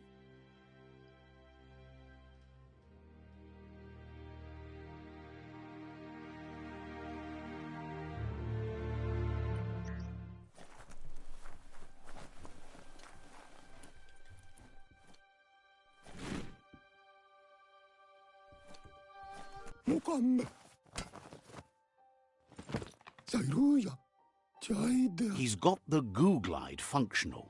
You'll have a pull hook and a salvage net, but no armor, and an engine strong enough to break through the thick goo further out. There are lots of valuables left behind on the surf floor that the salvage net will enable you to haul. You just need to find the right spots. Goop says Gizmo's devised a cannon for the goo glide, but instead of bullets, it flips quacks. Squeaky distractions for the triple attentive porky puff, which will give you time to get yourself in position. The best way to find quacks is to talk to Gulp. He has the bearings of the surf archipelago and knows where the quacks like to float. This means you'll have the privilege of visiting Gulp in the Sinky Dink. He'll be able to give you directions to where you'll find quacks.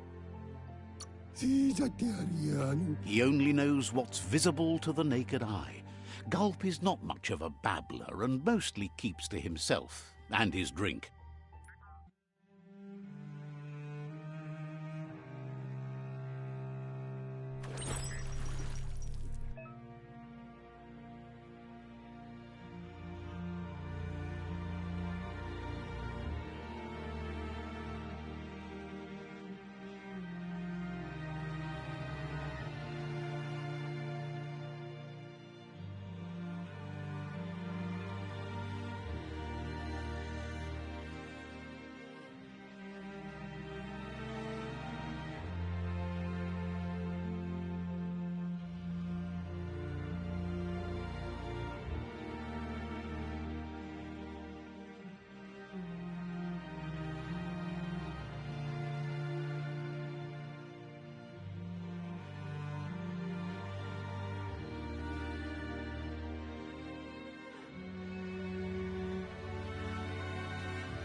It's so vibrant out during daylight.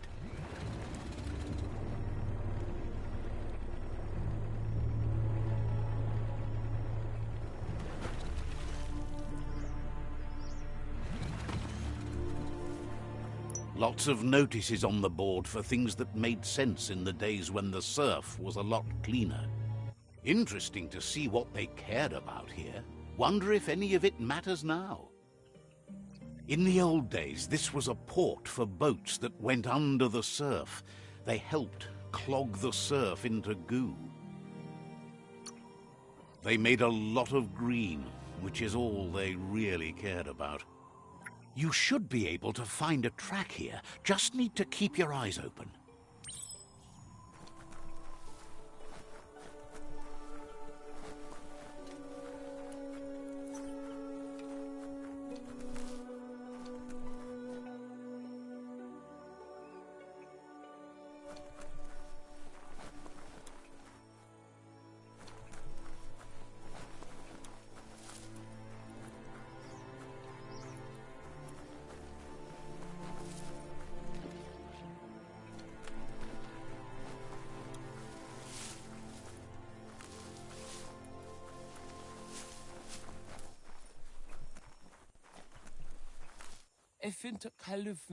Says you should prepare to dive if you want to find the Northwestern World Eater.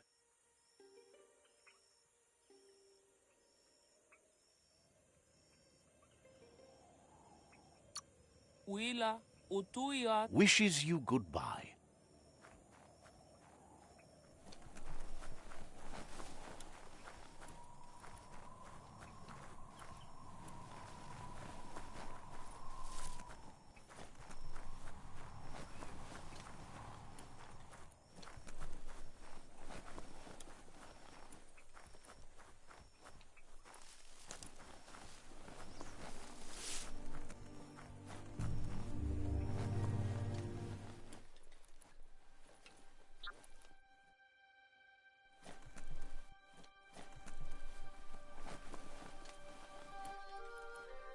The sun is high.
That's a resource totem, a monument left behind by those that picked scrap, trying to keep the area clean.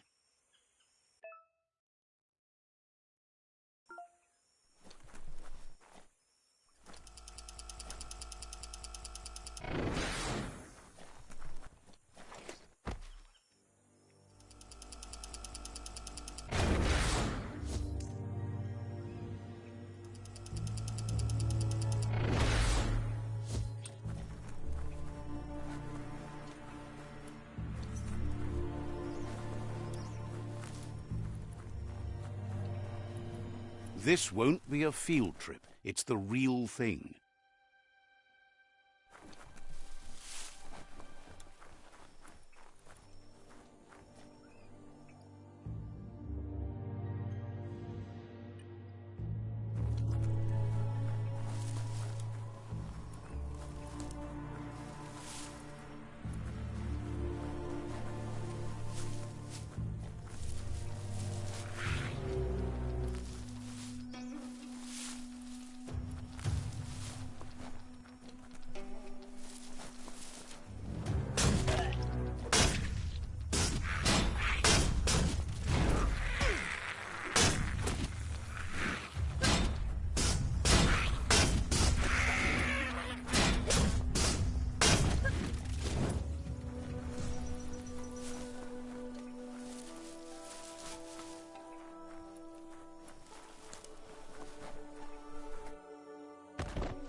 That's too bad.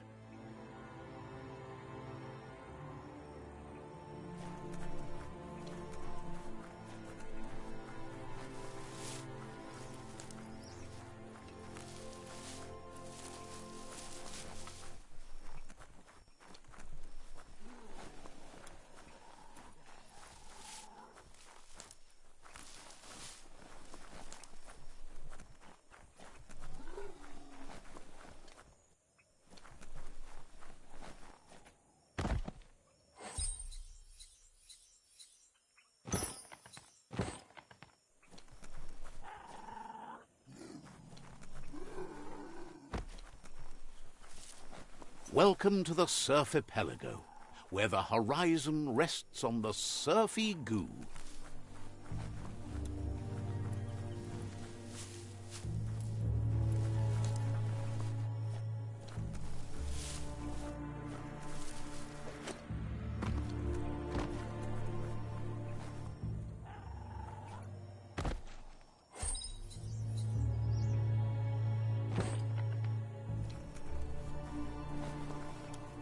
You're poking around Pockbur, a prime village. The thinks it's strange that your follower is a machine. Has plenty to do, so no worries.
Wait till you smell this place at low tide.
Can't let the air just suck you in like that.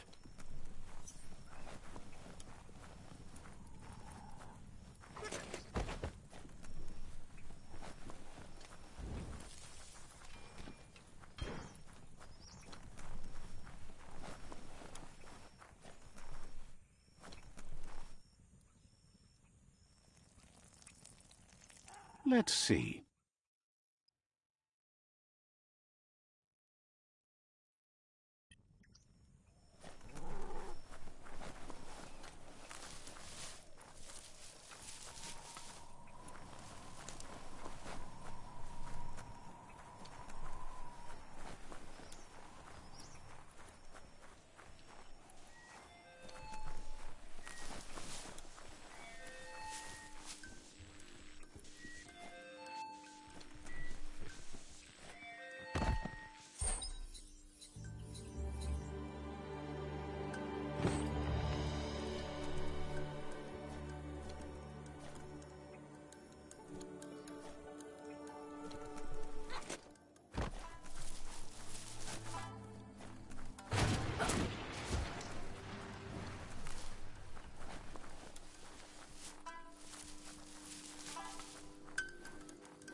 That's the good stuff.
Sometimes your mind creates an illusion where it's possible to go back in time to relive a moment in your life.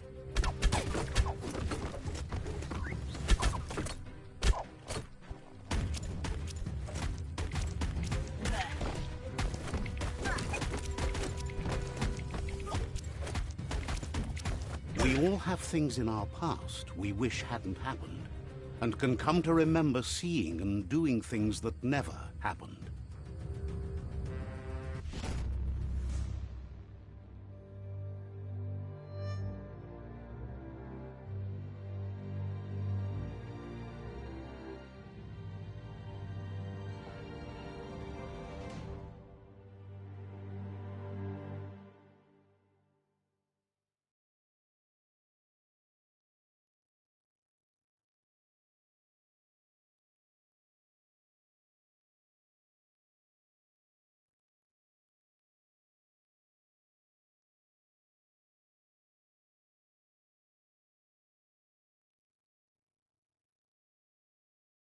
However, there's no doubt that what you remember makes your future different.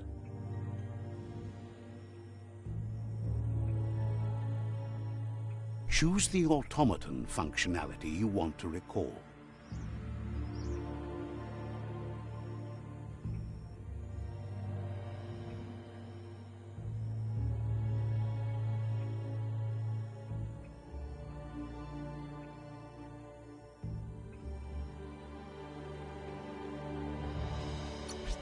So, you remembered the automaton's power-up feature. That's a boost.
Good morning to you.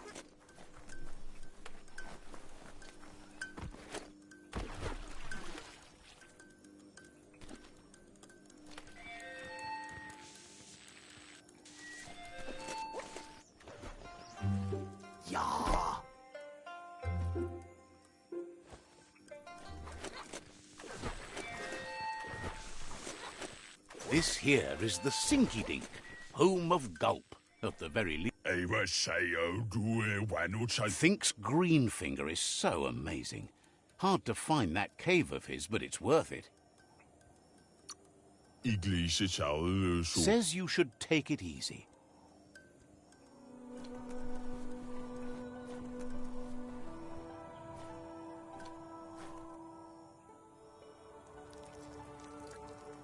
Let's see.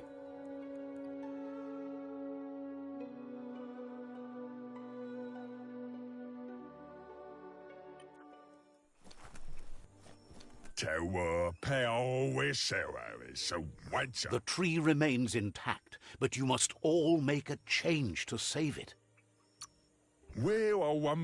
Didn't have much else to say, so no problem.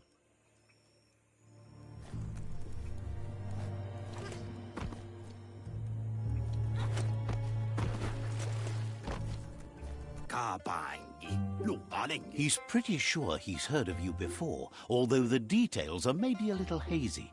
He wonders if you have something for him to drink.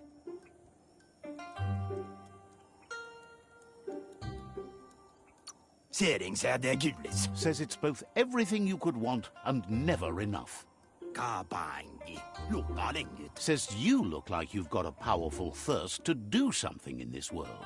Good, bad, not really sure, but it seems like you've been drinking in your destiny and liking the flavor. Wonders if you could take the time to help a man slake his own thirst.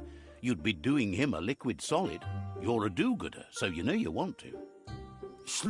Either way, he hopes you find a way to wet your whistle before the world comes to an awful dry end and leaves us all thirsting for more. Says life's like a mystery drink. Sometimes it's amazing, and sometimes it's awful. But either way, you can't stop drinking till you're dead. Sure, that's the point. But you can't stop trying new ones, or life gets dull. Says you should toast the end of the world, but you'd better hurry. It's coming soon. Respects how you always try to help, no matter that the world's fate is hard to swallow. Thinks it's funny you wound up with the Jagni. They drink so little, like birds. Guesses someone has to be, but he can't swallow the sight of it.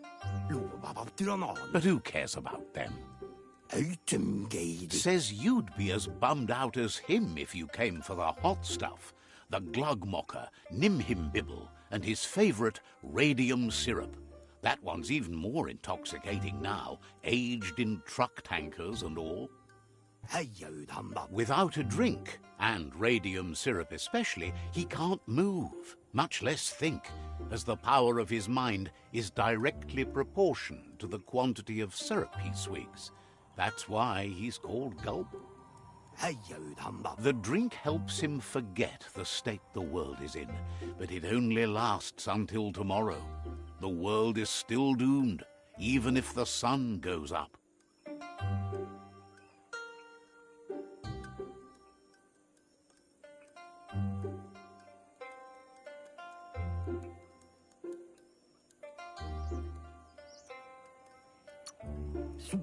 Figures the real problem is finding something to drink. He wants you to know he has other interests too.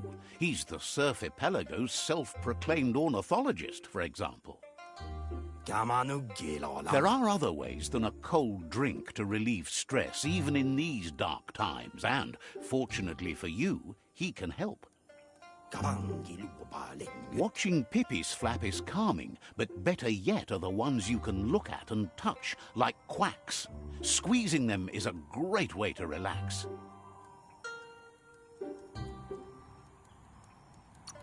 They're better at floating than flapping, so you should be able to net a few without growing yourself a pair of wings.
Thanks to the goo glide, you're still dry. Sometimes you gotta paddle on your own.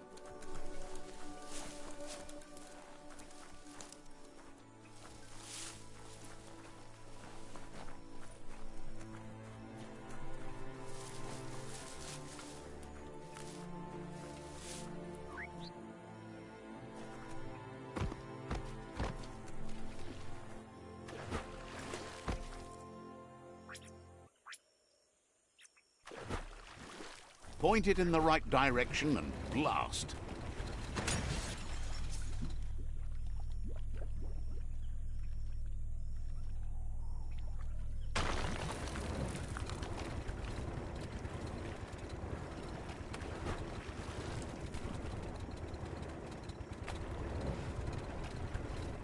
The Quack Hollow. It's just lonely.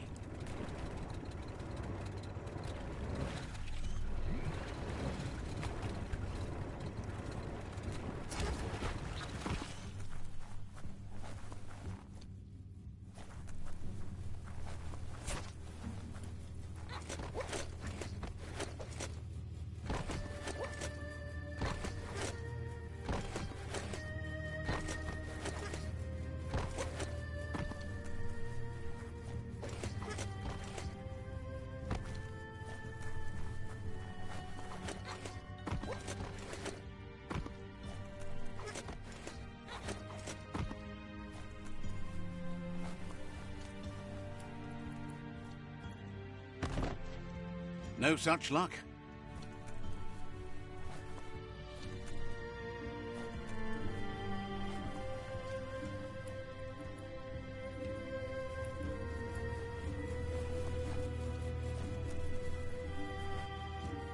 Locked, but good.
That's more than stuck.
can't really understand your story till it's done.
You need to line up the switches so they match.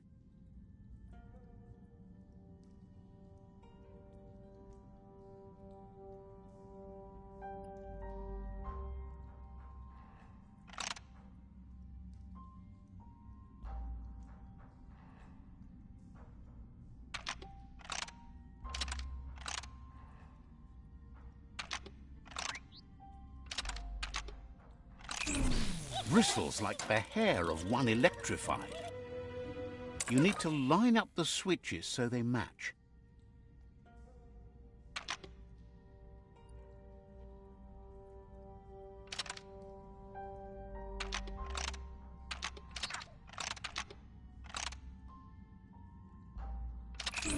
Bristles like the hair of one electrified. You need to line up the switches so they match.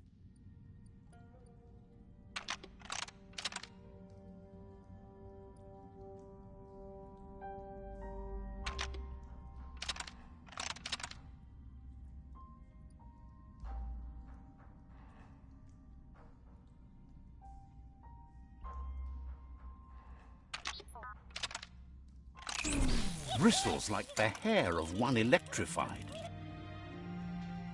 You need to line up the switches so they match.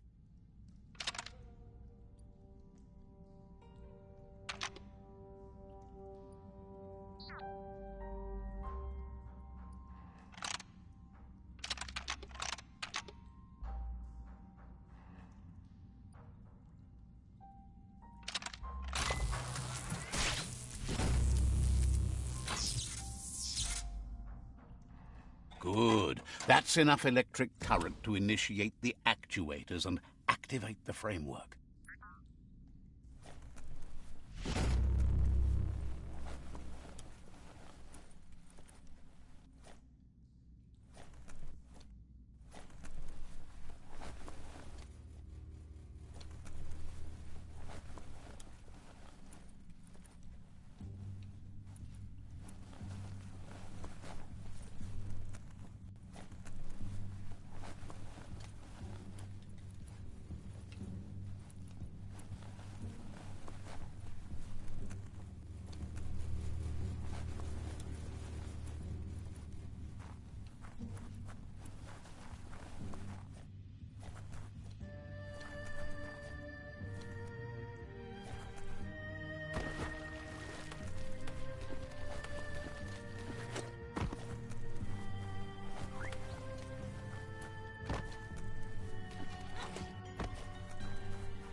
Nothing's more important right now than this.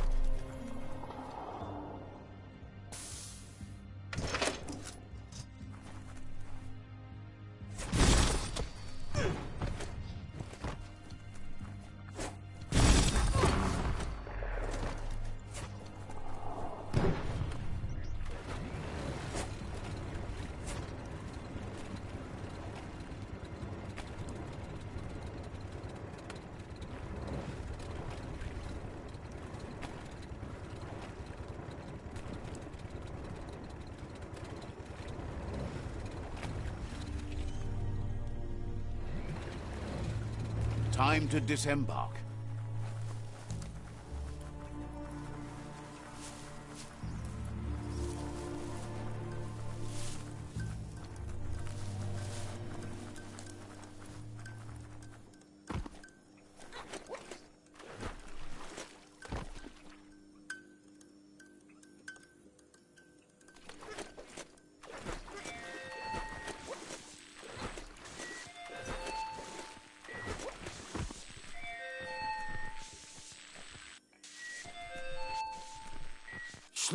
Gulp says he'll bibble anything once, as long as it's drinkalicious, even rocket fuel.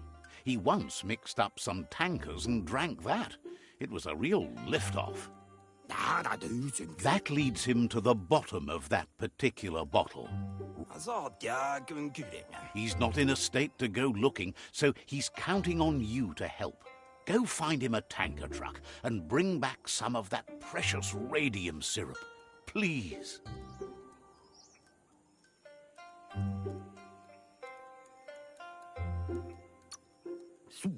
Thinks you're not the only one who... What were we talking about again?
Maybe it's time to take the offensive in the dark.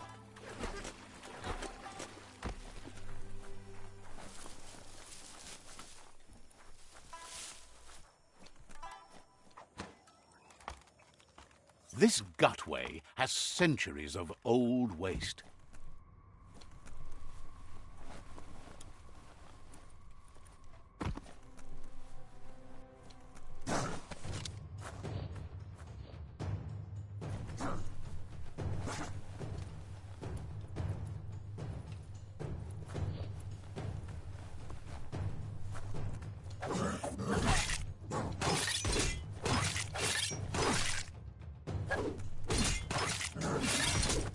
Pow!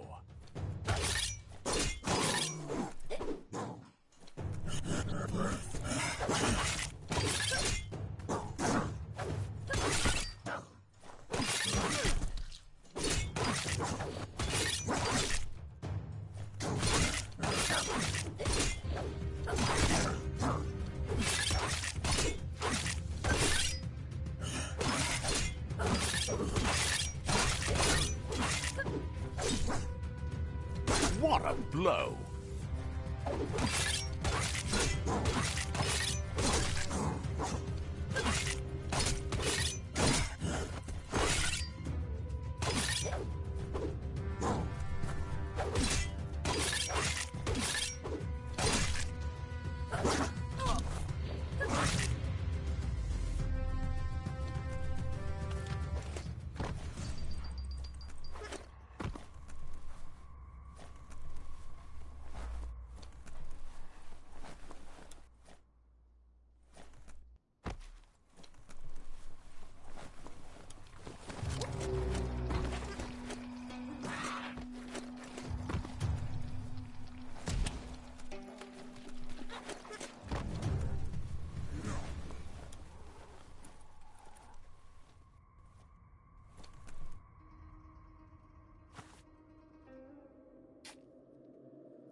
Slice and